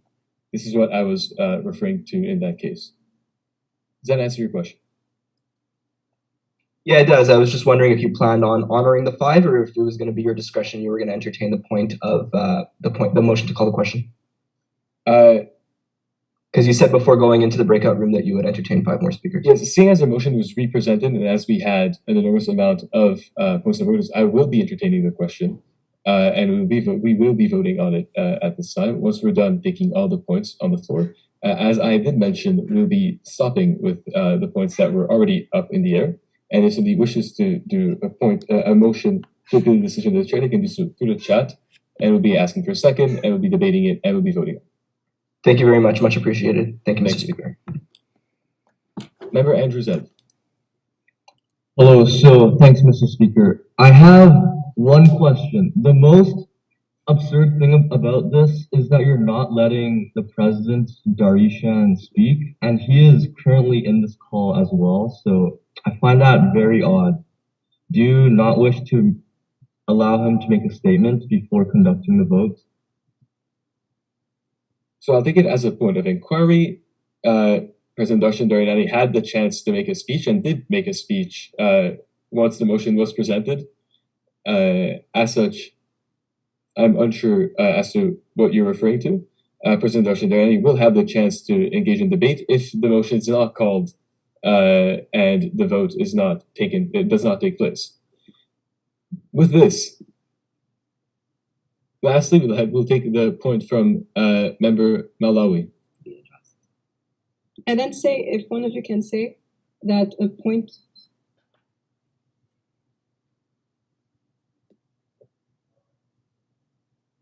With this, well, this will be proceeding with the motion that was presented onto the floor, the motion to call the question. The motion requires a 2/3 majority vote. All those wishing to vote, please vote with the yes and no buttons on the reactions tab.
Right, you'll have 5 more seconds to vote.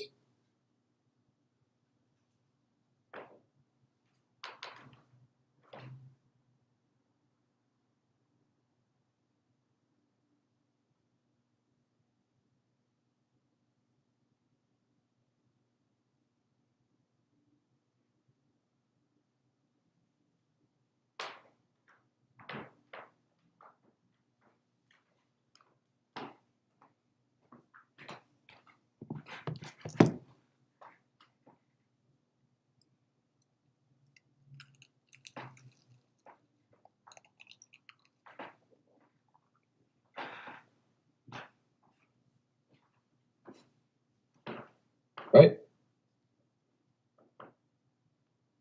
With 248 votes for and 21 votes against, because this motion did not reach 2/3 of the assembly, this motion fails. We'll now be continuing on with question period.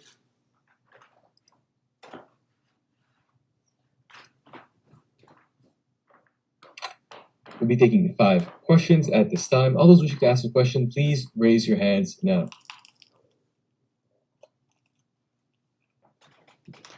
Member Yasmin Zukab.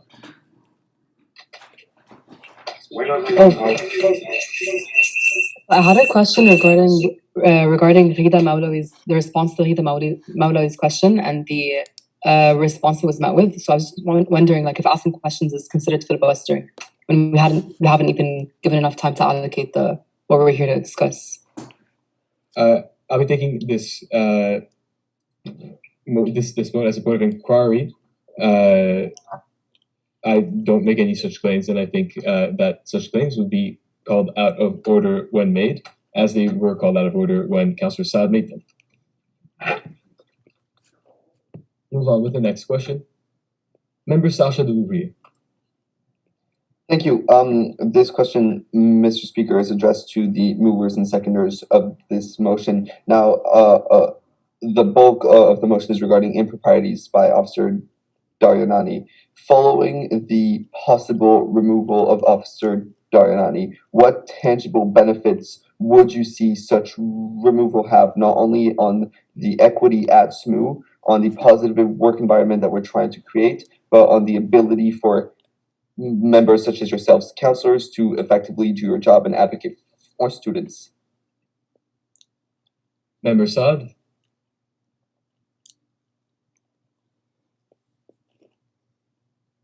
Thank you so much, and thank you for that question. That is a really important part of this motion. A large part of this is, first off, just doing the right thing. Because if you look at literally this entire last year, SMU has been ridden with an inability to get things done. Props to those who worked very hard. There's some really great people at SMU. But this entire year, for those of us who have been working in the Student Society of McGill University, has been marred and completely characterized by discomfort, anxiety attacks, an inability to be effective, and an inability to properly represent our students. And just to give you an example, tangibly, one of the legislative council, many legislative councils actually, and most of the General Assembly, the vast majority of the time was spent discussing the president instead of getting things done and instead of actually helping students in ways that they need on a day-to-day basis. So just the fact that we're currently almost 2 hours into this General Assembly and haven't been able to actually get anything done just goes to reflect the culture that we've had to deal with the last academic year. But it goes really beyond that. There's a lot of reasons, and they're listed in the motion as well. So thank you for your question. I'll be taking over for Speaker Ashker as a second. I'm Speaker Parsons, the speaker on call. Our second question goes to Member David Valancourt. David, you have the floor.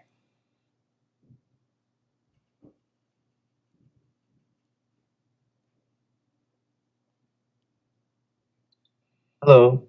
Mr. Speaker, I do want to ask the movers of this motion why specifically the notion of the president's absence being included in the motion is being held as a reproach against him, when it is my understanding that the length of the absence and the confidentiality of the absence was the responsibility of the other members of the government of the SSMU rather than the president himself. Thank you, Member Saad or Member Tiniakos.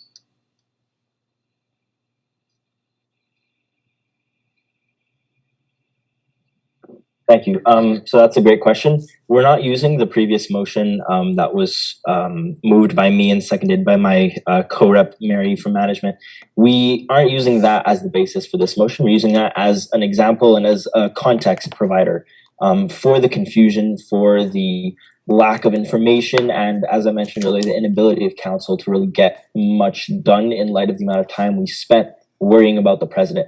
At first, we were just as confused as a lot of people right now are, I'm sure. We had no idea what was going on, and we were asking these questions. We were, trying to get the answers that were necessary to be able to properly represent our constituents.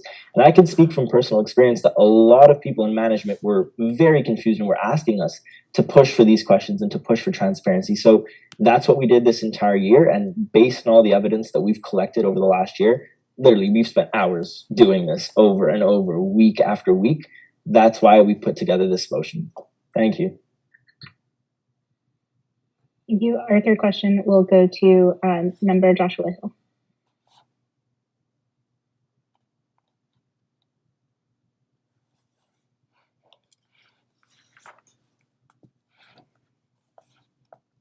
Thank you, Madam Speaker. I just had a question for Representative Saad and the other and the seconder of this motion. It was just that I think all 248 of us that just voted in that vote right there have seen sort of the behavior of the president's supporters, and I was just wondering if this is representative of his behavior more generally in legislative council and other SMU bodies, sort of using the system to block what a clear majority wants. I'm going to have to call that to order, and our other speaker, Speaker Ashker, is back as well. Hello, I'm back. I needed some water. Hydration is important. With this, I must call this question to order. We'll be moving on to another question.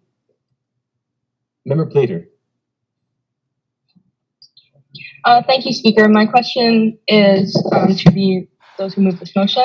I was just wondering, since you had mentioned in your motion that the remainder of the salary to the officer in question will be taken away, I was wondering where that money would be going if the vote was successful.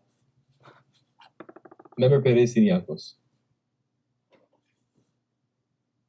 I believe it would be best for the VP Finance to answer this question, as it will go back to the budget used by the SSMU. But I would just simply say that the Finance Committee will simply just allocate whatever is left from his payment to another section of the SMU budget. Thank you. As established in previous meetings and within the standing rules, during Q&A, only the mover and seconder can answer unless a person has been named in advance of the Q&A as an expert on the motion. Great. So with this, we'll be taking 2 more questions before taking privileged motions. Member Alip. Mr. Speaker, given that there was a 5-month investigation into the conduct of the president and no action was therein taken where he was suspended and reinstated, what legal liability does SMU encounter if the president is removed? Thank you. Member Perez-Iniacos. Oh, Member Saad. If Member Perez-Iniacos wants to add on to this afterwards, that would be great. But in terms of legal liability, I'm not sure. But what I can assure you is that in the process of this General Assembly and our work as legislative councillors, we've followed the due steps mandated in the Constitution. We've jumped through hoops, actually, to get us to where we are right now.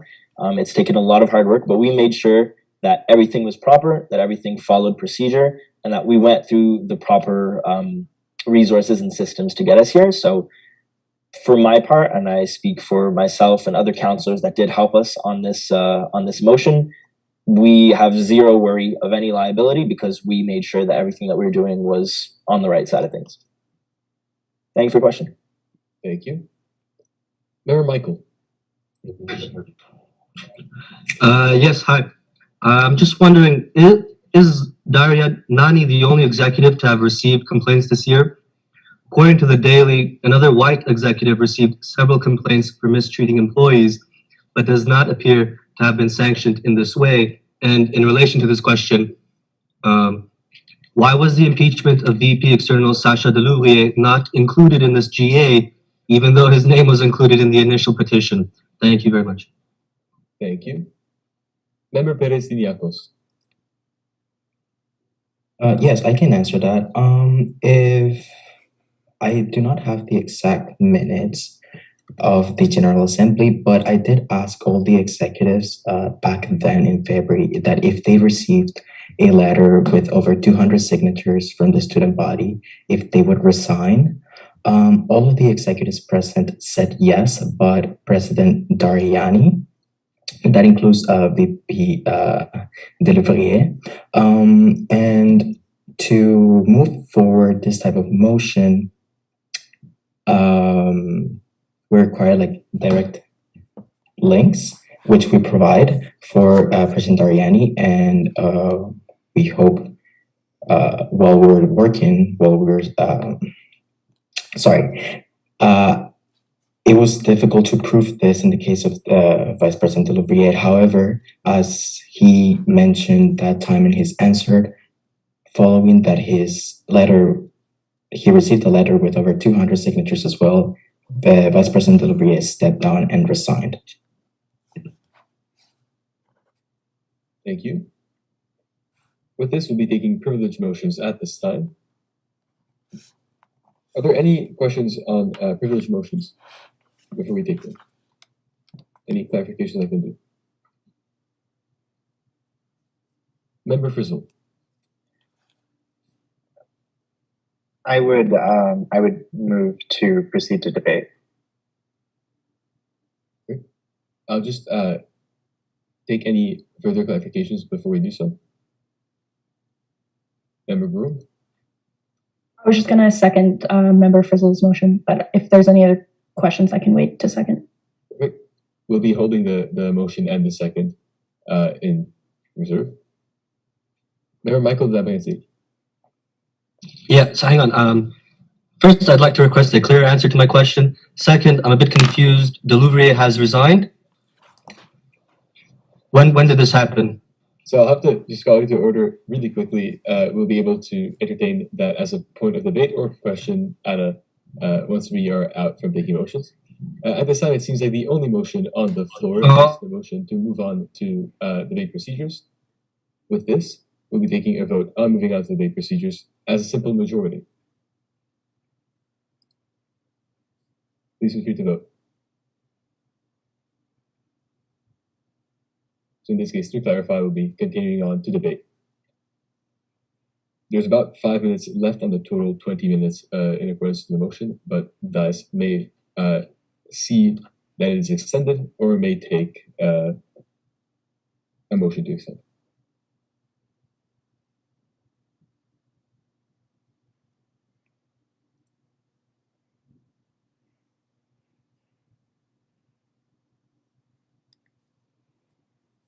Are people able to edit the screen? Oh my god. Alex, do you see it or no? Yeah, I do. It happens.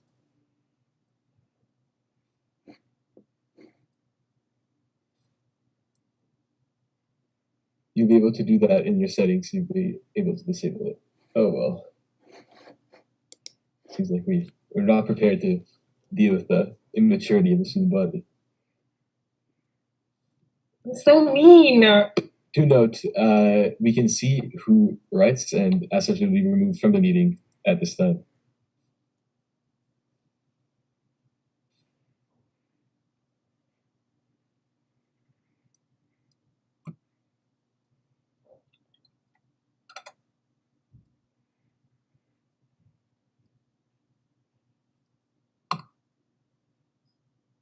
Okay.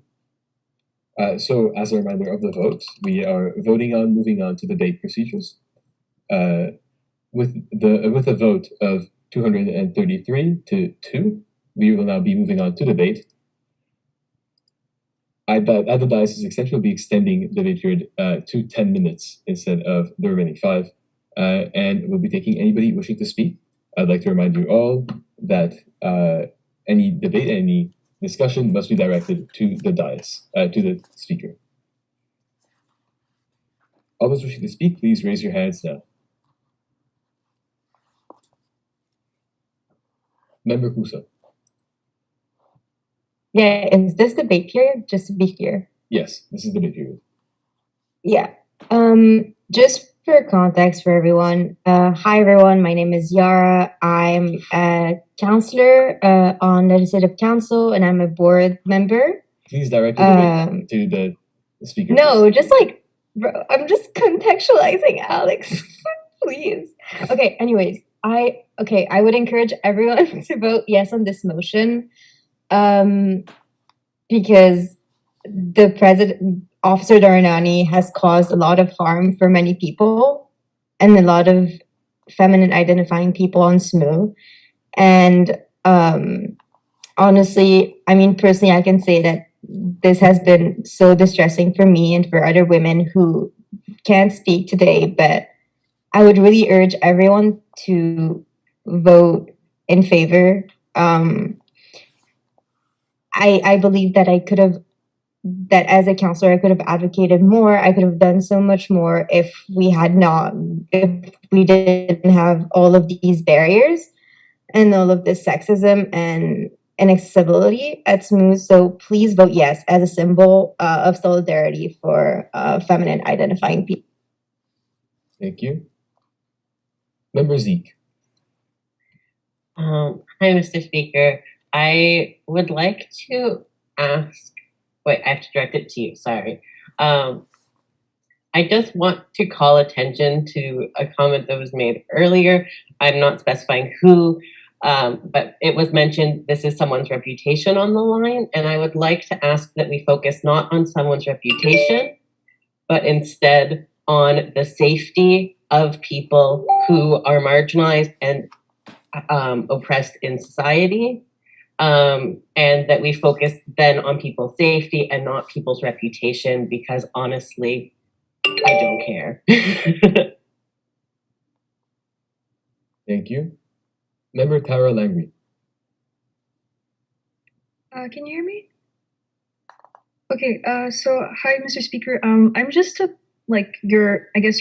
I'm just a normal person from the audience, and I read a McGill Daily article about sexism and gender-based discrimination recently, and I was just wondering why no one has addressed this. Is it due to confidentiality issues? Is this why no one has brought these concerns up? Thank you. Member Michael.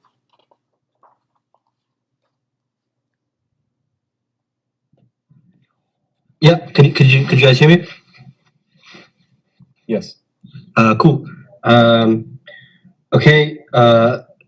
First of all, certain claims have been made about the president. I'd like at least one concrete example about this. Another thing that it was mentioned how there were barriers put up for effective governance and people doing things. Wasn't he suspended for 5 months?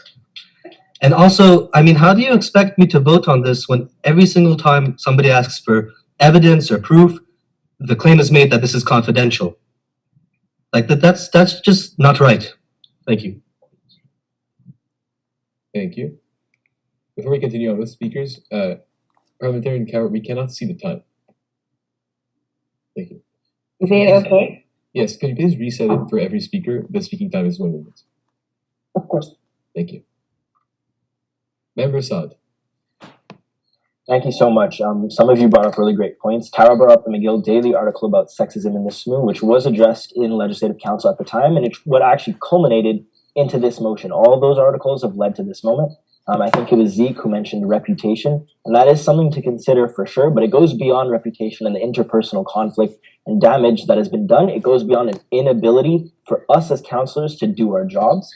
And then, Michael, I want to tell you what people have DM'd me personally in confidence. I want to tell you what people have complained about and what people have mentioned, but I can't. We have to be able to respect people that have come to us in confidence. I know it's frustrating. I know it can cause barriers to transparency sometimes, but at the end of the day, we've assembled all the evidence, we've presented it to the students, and you guys make an informed decision based on what you hear. If you vote no, you vote no. But if you vote yes, you vote yes. At the end of the day, that's what we're here to do. But let's just actually get to the voting. Thank you. Member Perez Diniacos.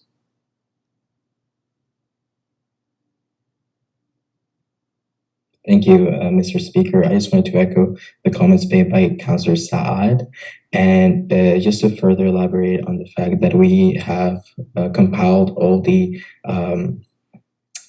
specific cases that we experience as councillors that define this impropriety coming from President Daryanani. Also, like to remind everyone that we here in McGill in general, I would like to say we have a culture of believing survivors, and in any type of sexual violence situation, situation, and just like President Daryanani was absent, yes, for 5 months. Those 5 months, SSMU ran completely smoothly. Once he returned, then every single committee where President Daryanani sat on, Mr. Speaker, had problems. The Legislative Council, we have people having panic attacks because of his presence. He was accusing us, Mr. Speaker, myself included, in the General Assembly. I had a panic attack because I could not believe what was coming out of the statements that were being done by President Daryanani, especially when we had so many. Sorry. Yeah. Nothing to apologize about. Time has run out. Member Isaac Buhabala. Thank you, Mr. Speaker. I would first like to begin by just stating that I'm a regular student. I don't regularly follow student politics. So I actually don't know where to find the transcripts of the chat that Mr. Perez Diniacos has referenced a few times. So if someone could please, someone who has access to everyone in the chat, could please share that. I'd really like to consult those. I'd also like to take this opportunity to thank the members of well, I'm going to go through you, of course, Mr. Speaker, but to thank the members of SMU who have had to go through all sorts of difficulties this semester and who've spent hours, I'm sure, behind the scenes compiling evidence and compiling information. I want to thank you, and I want to express that I empathize. And I want to urge everyone that if this will make McGill a safer environment, we need to believe survivors. It's not easy to come forward, and I want to just urge everyone to consider, as Zeke said, the safety of the environment. Thank you very much. Thank you very much. All right, so the Vice would like to inform all members of the Assembly that documents requested have been included into the motion, but will be posted at this time into the chat.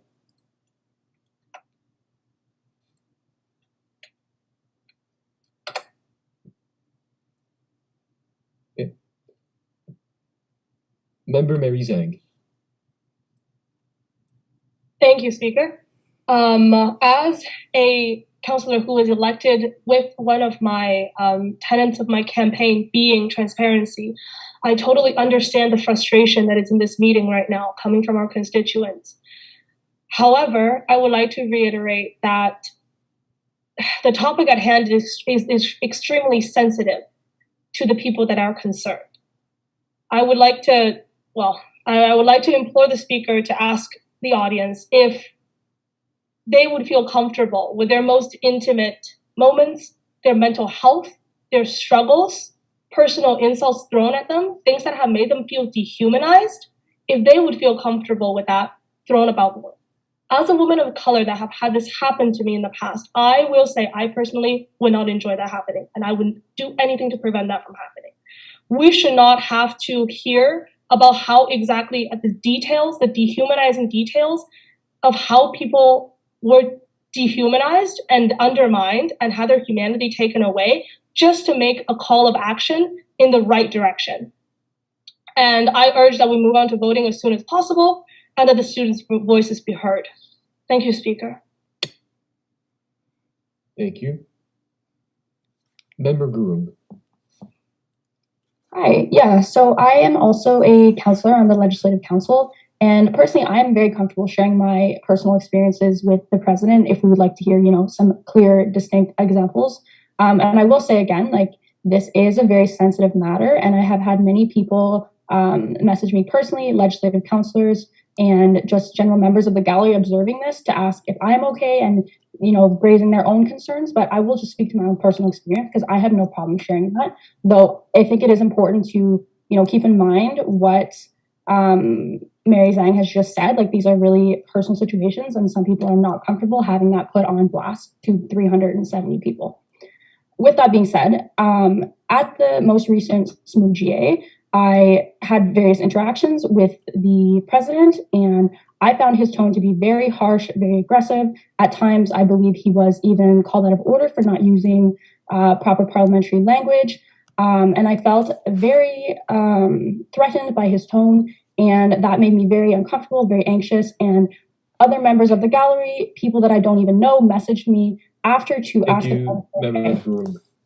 Thank you, Speaker. Member Sasha Delouvier.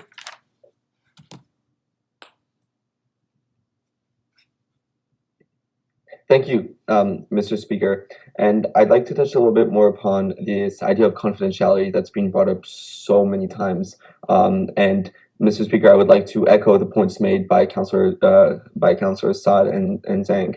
The fact of the matter is that when someone comes to you in tears, someone comes to you overwhelmed or in the middle of a panic attack and tells you, I don't want anyone to know that I've been in this state. I don't want anyone to know that I felt this way, especially due to one person. I don't want to be scared of the kind of retaliation that one individual can take against me if they found out.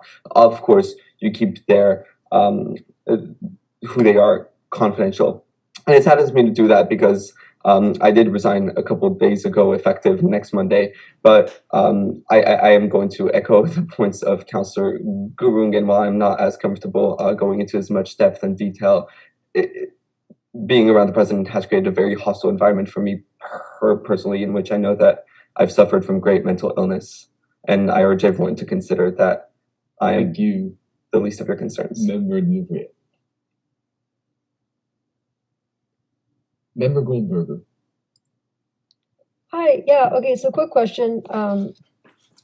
There's mention of a psychological harassment policy, but in the daily it was said that it was kind of like deemed not interesting to people who weren't part of SMU, but I was wondering if it would all be possible to have access to this policy, because I mean, it's interesting to me, and like I'm sure many others would want to read that policy. Thank you. Right. We've reached the 10 minutes allocated for this debate.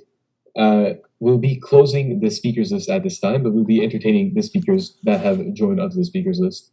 So all the hands that were already up by the time we reach 10 minutes. With this, when I call your name, please do raise your hand so I can unmute you. Member James, you have the floor.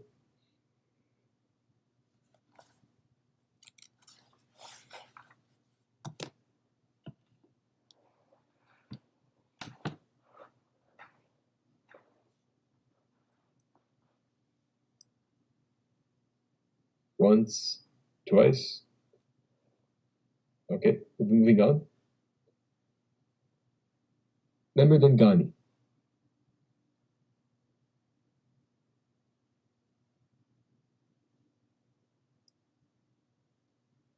You have the floor.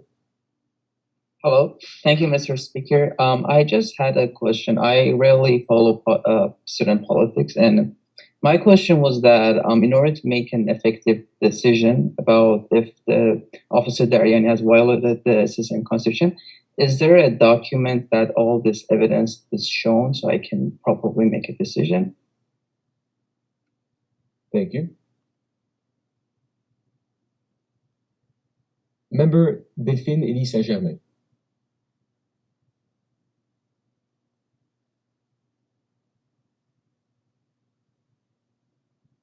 Please raise your hand.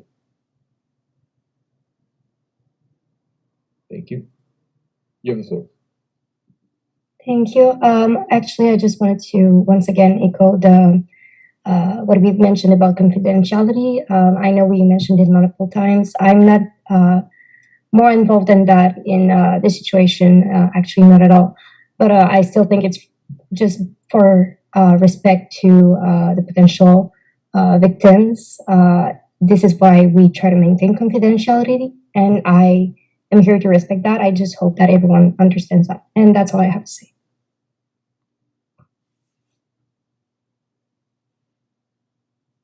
Thank you.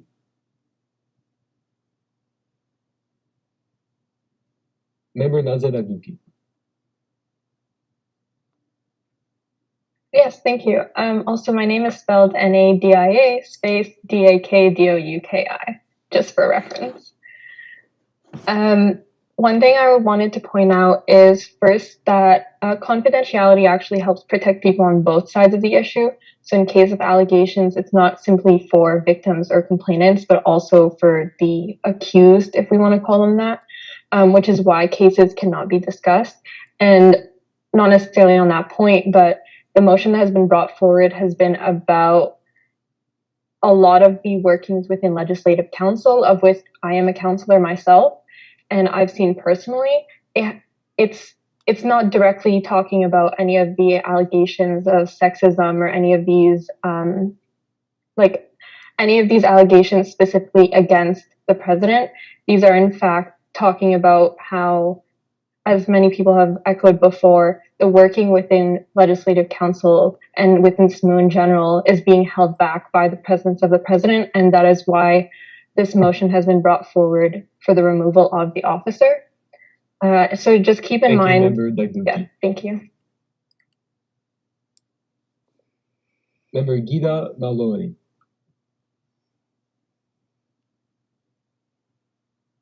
Oh, you're not. Oh, hi. Can you You hear have me? the floor. Yes. I just wanted to clarify something. So I believe that the first allegations against President Daryanani in the motion was a matter of sexism. How are we conflating now sexism with with instances of sexual violence. And moreover, no one mentioned the fact that an independent investigation was conducted to address these allegations, and the investigation found that those claims were unfounded.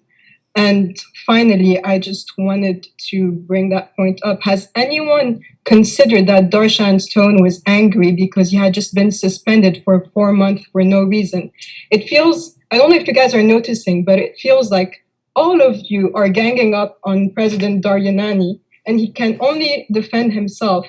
And it just really feels like a kangaroo trial right now.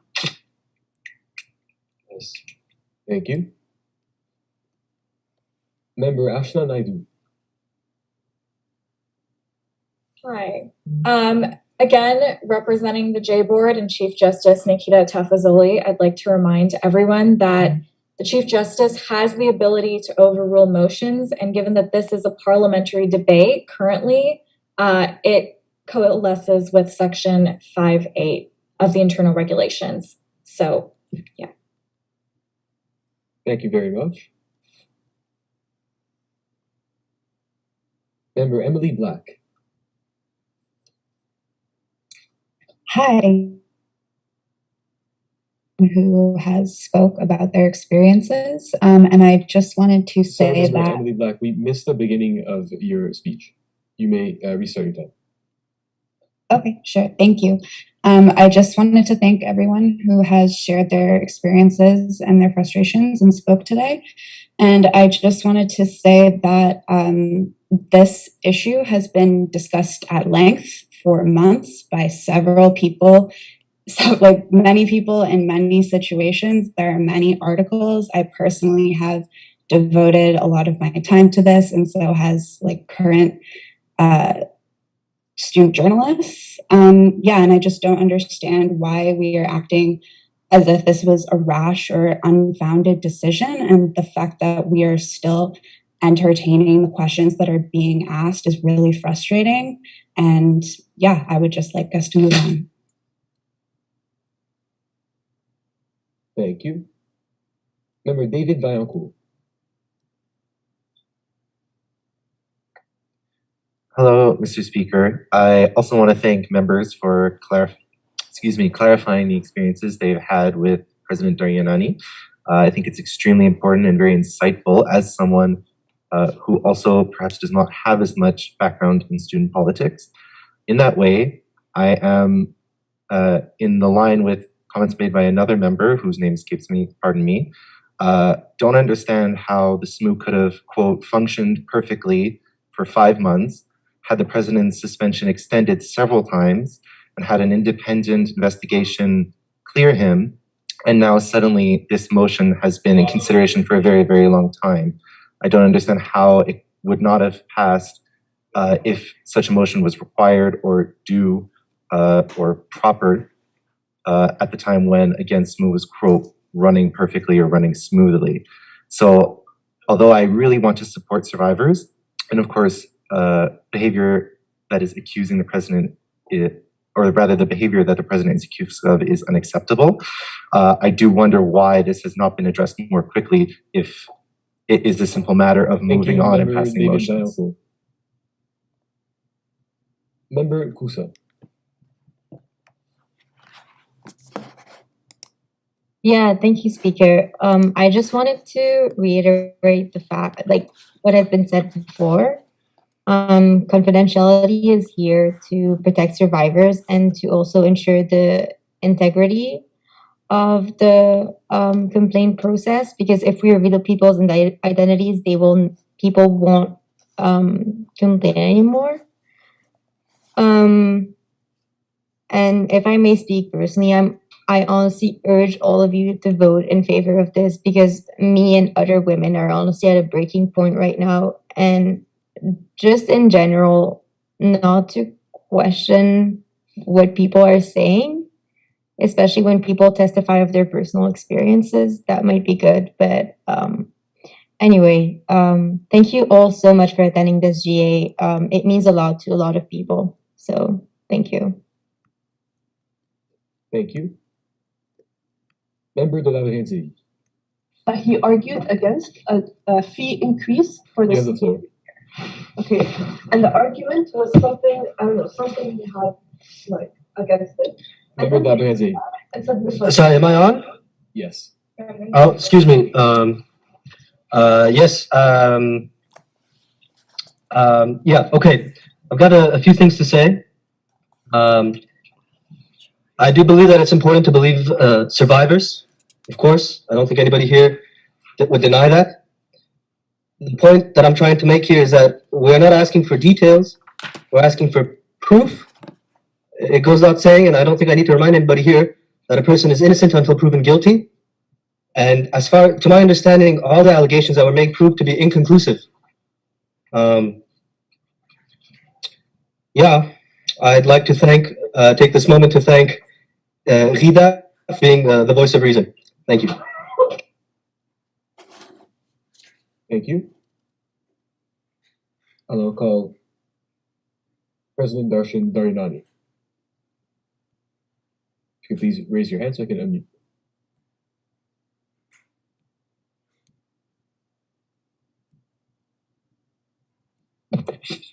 You have the floor.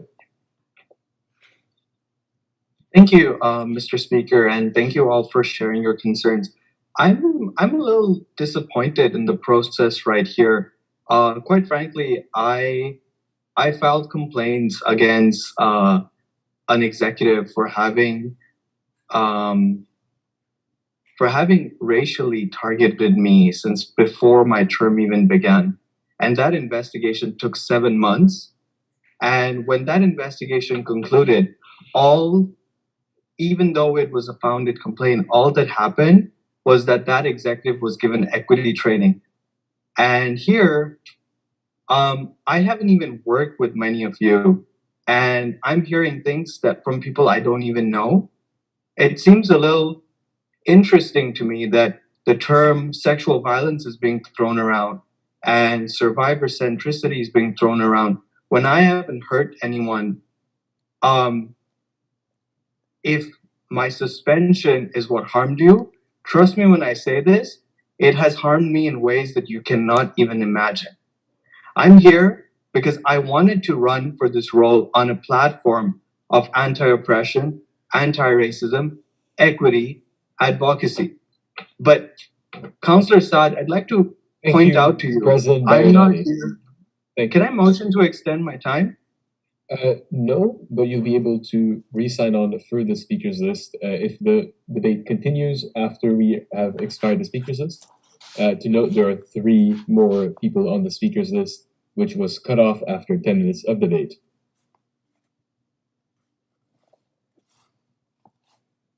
Next, we'll take Member Arshiyan Hassan. Hi, thank you, Mr. Speaker. I would just like to tell everybody, just for information, that I serve as one of the senators elected from the Management Undergraduate Society. And I've, with the rest of my colleagues, serve a very important function as part of the Senate caucus, where we mobilize. We're also the bridge between all of university as well as the Senate, which is the highest governing body. And before President Daryanani had returned, much of the mobilization that had happened was very effective and very efficient. After his return, even though we had passed a motion to remove President Daryanani from his seat, exactly so that the working conditions are not disrupted within Senate caucus, because SSMU wasn't able to move on the motions as fast as many of us here would have liked, we've seen a lot of disruption, a lot of people being unable to carry on their roles. And I would sincerely like to urge everybody to consider that when making their decisions. Thank you. Thank you very much. We'll now be taking Member Brooklyn Frizzle.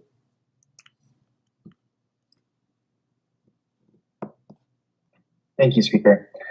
For those of you who remember, I served as the Vice President of University Affairs while Officer Daryanani was a art senator and incoming president. And while it's not something that I'm excited to say, but and not something that I'm that brings me much joy. I spent time training Daryanani, working with him, trying to make the best officer that I could have, as all officers do with their incomings. And I can say now that I regret doing so. I've lost faith that Daryanani has the ability to fulfill the role of presidency, namely in training his successor. Arguably one of the most important duties that an officer of the SMU can fulfill. And for that reason, I encourage everyone to vote yes on this motion. Thank you. I'll be taking the last speaker of this debate period. Member Kenza Tahki. You have the floor. Thank you, Speaker.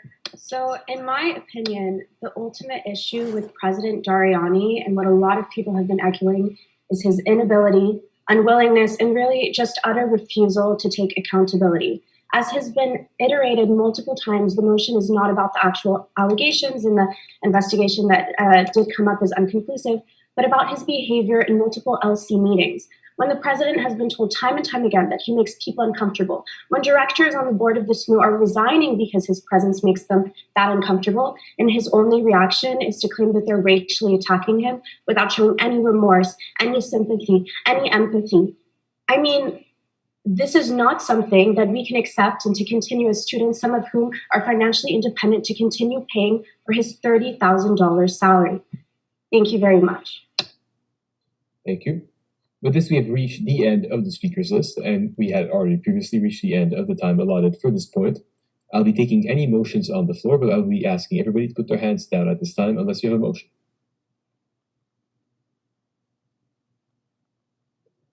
Right, Member Saad. Motion to enter voting procedure. Call the question? Yeah. Okay. Member Slater. Seconded. Right. Are there any further motions? Member Kenza. Do you have any motion? Member Kenza? Oh, sorry, my hand was left up. No worries. Member Michael. Yeah.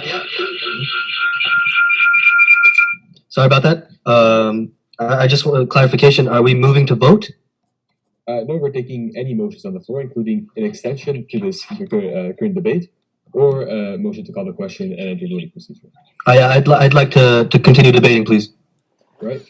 We can extend it by half the time that was allotted, so it would be 5 minutes. Would you like a motion for that? Yes, I would like to motion for an extension of 5 minutes. Thank you, Mr. Speaker. Perfect. Member Zeke Bertrand. Motion of inquiry, that's where I get to ask a question to you, correct? Yes. Okay.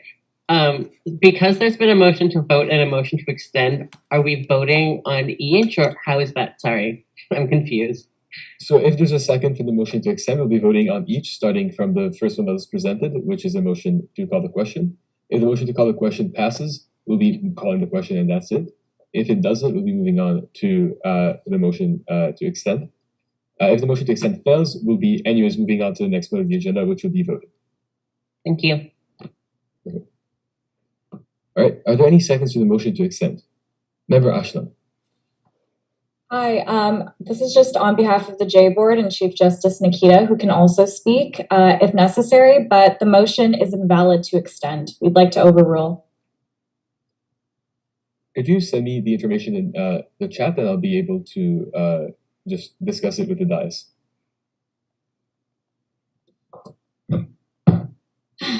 Yeah, I will send it. Thank you.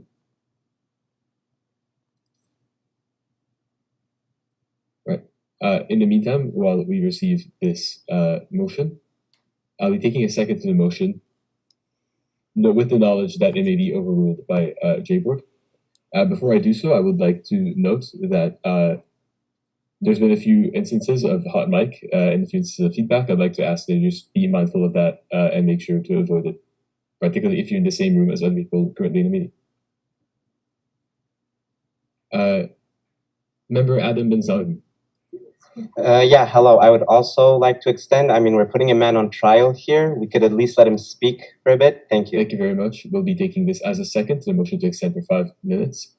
If I can, yeah, okay, perfect. So the motion to extend is with the caveat that Jay would accept it, but we need to discuss it first in the back with the dais. But we'll anyways first begin, as I stated previously, by voting on the motion to call the question. At this time, I'll ask everybody to please vote using the reactions. Alex, could you explain again what call the question means? Because I just got a few messages. Just thought you should know. Call the question would mean that we'll directly enter into voting procedure on this motion. We'll be voting on the entire motion. We'll stop any debate, any discussion, and we'll be going directly to voting.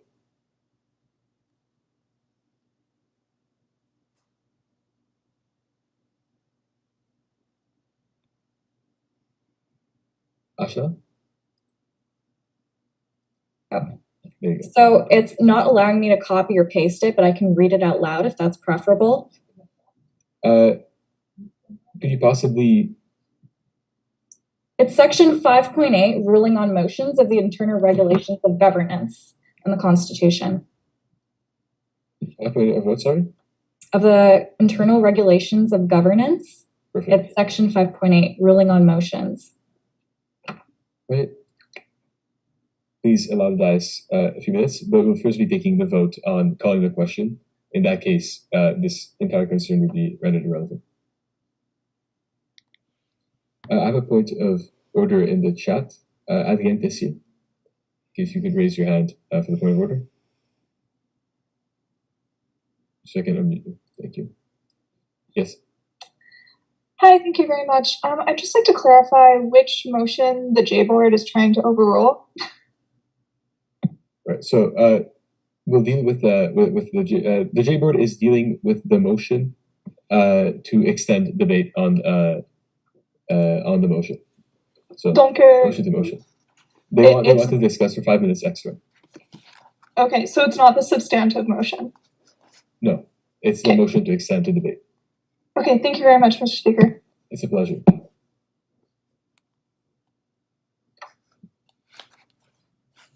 Okay. We'll be closing voting in 5 seconds. A reminder that we need to reach 256 yes votes to be able to call the question.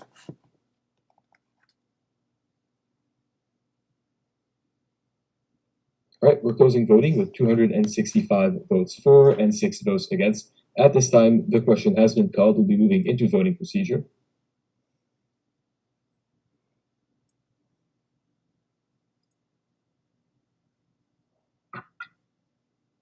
All right. As of the IR of Governance 7, 5.7, I prescribe the use of voting form for use of voting on this motion. We'll be sharing the voting form in the chat at this time.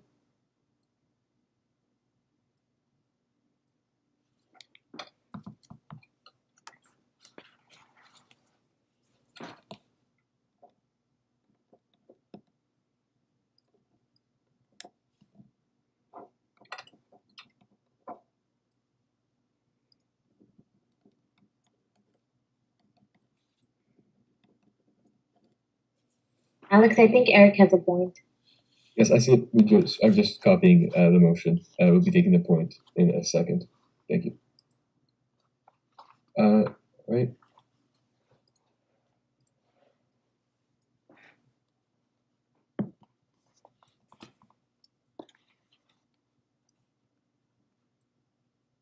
So at this time, I'll be putting the voting form in the chat. Member Slater, do you have a point? Yeah, my question is just for the knowledge of everyone. Is the way individuals vote on this form completely anonymous? Yes, so you will be asked to enter your student ID, faculty, and name, but this will only be seen by the dais for making sure that your vote is valid. We'll be comparing it with lists of students we have and lists of members that we have. This will all be kept confidential, It will be deleted or will be kept in private records after the vote. The only thing that will be revealed is the amount of votes. Got it. Thanks. Thank you. There's a few other points, so before I put it in the chat, I'll be taking them. Or should I be taking? Are these points in relation to putting it in the chat? Any points of order? Parliamentary inquiry I can take afterwards.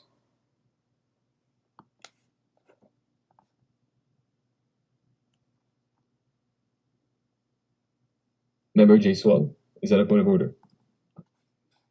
Point of information. Would you mind taking it after I'm putting the vote in the chat and then I About can the go through vote. the questions? Sorry? Well, it's pertaining to the vote. Go for it then. Is there an option to abstain from voting, and in which case would that affect the quorum? Yes, so abstaining from the voting will be counted as will be counted in the quorum, but will not be counted in the vote itself. Does that make sense? Yes, thank you. I just wanted to clarify that for everybody. I'm sure some of the other people have that question. Thank you. Member Lina Mirjan.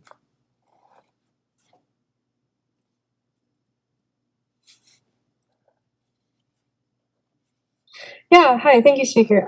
I just had a point of inquiry. So this requires 2/3 majority, correct? Yes, so the vote does require 2/3 majority. Okay, thank you. Thank you. I'll be taking the questions straight on the floor, and then we'll be putting the form in the chat. Member Osborne. Hi, sorry, my apologies. Part of my question was kind of answered. But in terms of voting, will we be notified on how much time's left? I know some people are kind of doing multiple things at once. Will you, I guess, be vocalizing like on the call currently, like how much time there's left with the voting form? How will that go down? I'll be reminding everybody when the voting form is about to close. I'll be making sure that everybody has had the opportunity to vote.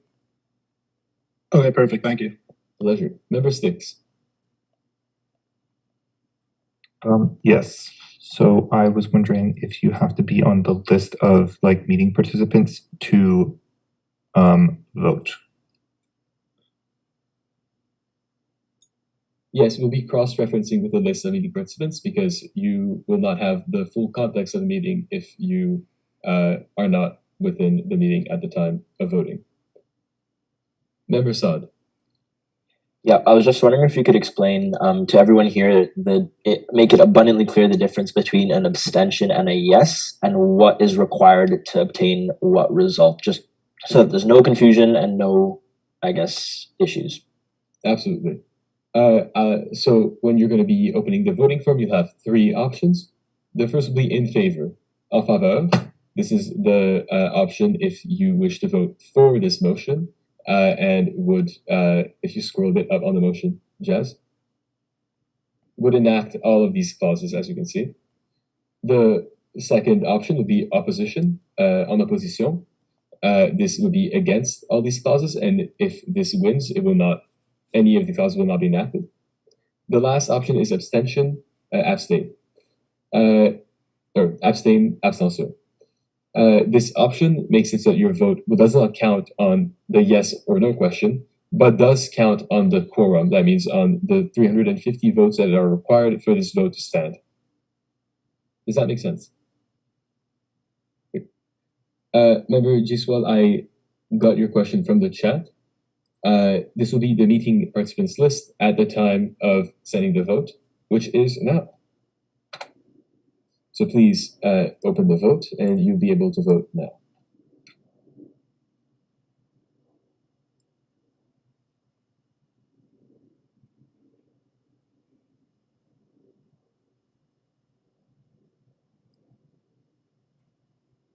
Oh no, give me a second. I see it. You don't need to. I see that there's, it's not enabled. Give me a second. Apologies. Had to happen. We couldn't have it be dramatic. All right.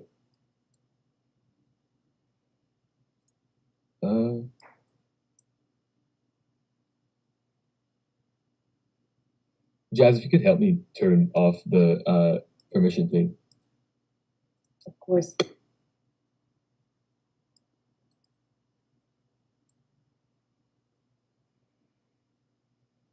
Oh, I think I got it. I think I found it. Please try it again, people who sent me a message in the chat, and please just send me an okay if it worked. Yay. All right, cool. Awesome. So you'll have 5 minutes to vote, since it's a vote, but you also have to write your ID and faculty and name. To note, the result from this vote will be preliminary because we will have to go through and evaluate every student ID and every vote to make sure that all the votes are legitimate. Once that is done, we'll be announcing a referendum concerning this vote. But you will get like the numbers that we get plainly now. If somebody does not have access to the forum,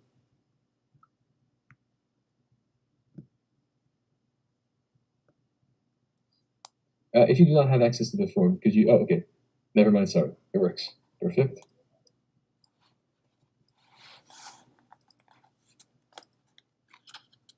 So yes, you have to be signed into a Google account to be able to answer the form. That way we can collect your email. Well, we don't collect it. It's to make sure that you don't vote twice, actually. Apologies. The email we collect will be only, because we don't collect an email, it will be the name, faculty, and student ID. Yes, so in favor is the remove option, and oppose is the keep option. Make some live answer.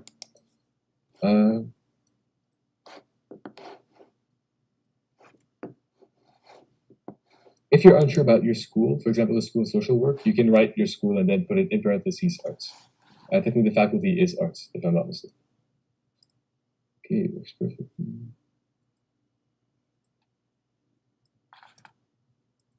Let's send it again.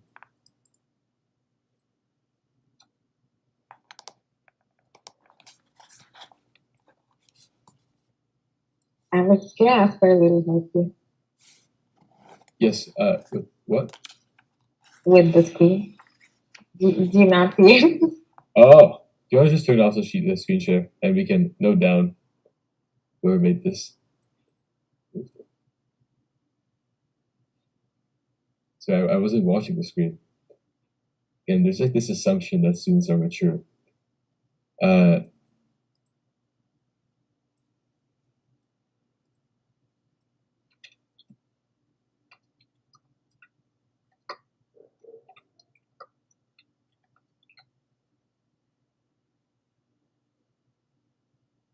Right? So I'm getting more questions. So if ever it doesn't work, try to log in once again with your Google account or your student account, whichever account gives you access to like a Google Drive, and then try to vote again.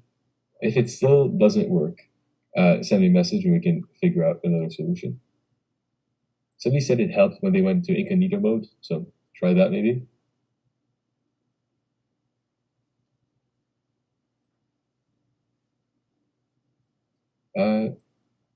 So yes, if a 2/3 majority is reached, it will result in a referendum.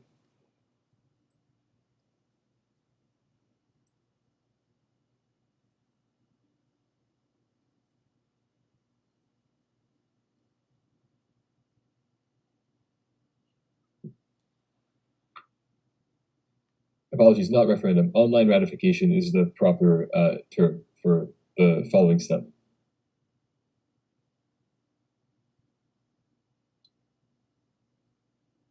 Also, if someone knows how to turn off the annotation, and if we could help, that would be super, super nice. Yes.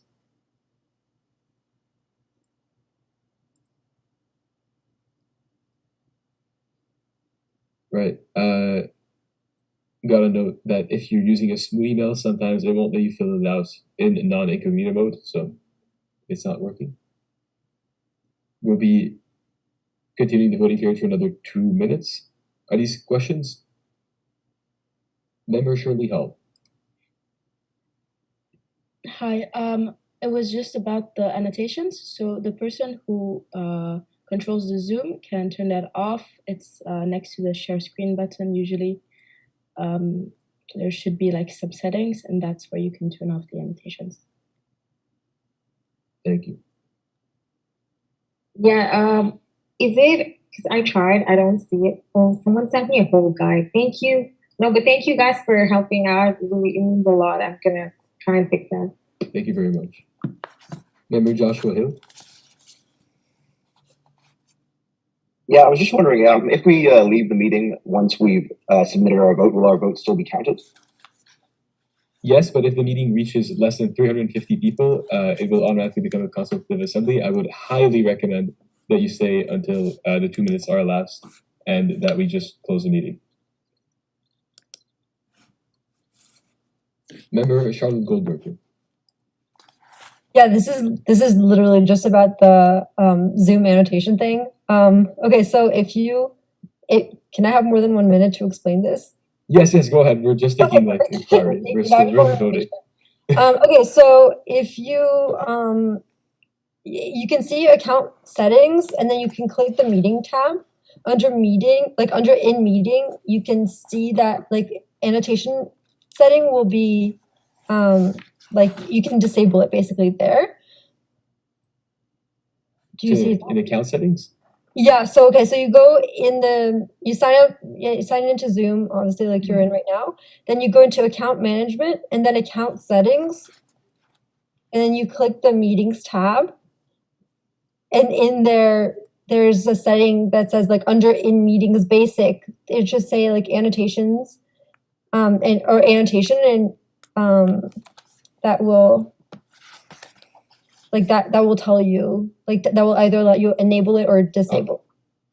Yeah, I found it. Thank you so much. Yeah, no worries. Great. Awesome. All right. Well, thank you. That's fixed. All right.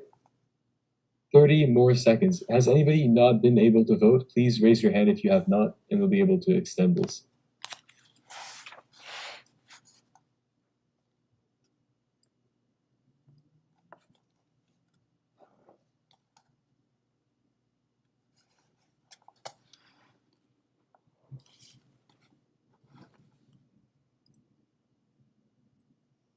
Alex, before you announce the results, could you confirm how many votes are needed for the motion to pass? Just once more. Thank you.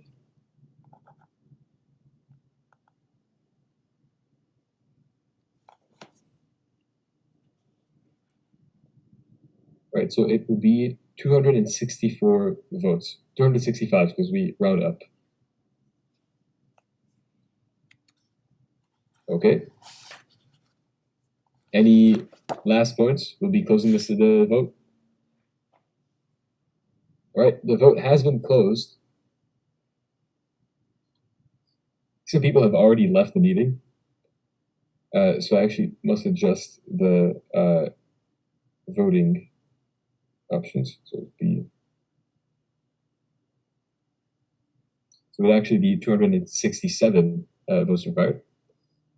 At this time, with 351 votes in favor, 27 oppositions, and 22 abstentions, this motion passes. All votes will be reviewed thoroughly, and an official response will be communicated for online ratification by the student body. Just for the record, can I have the numbers again? Yes, so it's 351 in favor, 27 opposition, and 22 abstentions. All right. At this time, we'll be resuming the agenda. We're moving on to the adjournment. Can I get a motion to adjourn? Member Perez de Niatos. I'd like to motion to adjourn the special General Assembly. That's in order. Member Werber. I second the motion to adjourn. That's in order. Right. We'll now be voting on adjourning this meeting. Please vote using the reacts.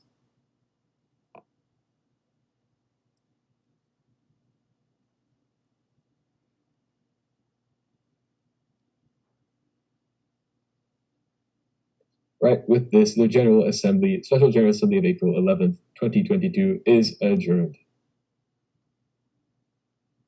Well, the annotation turning off hasn't been. What did you do? I thought I turned it off. Well, oh well.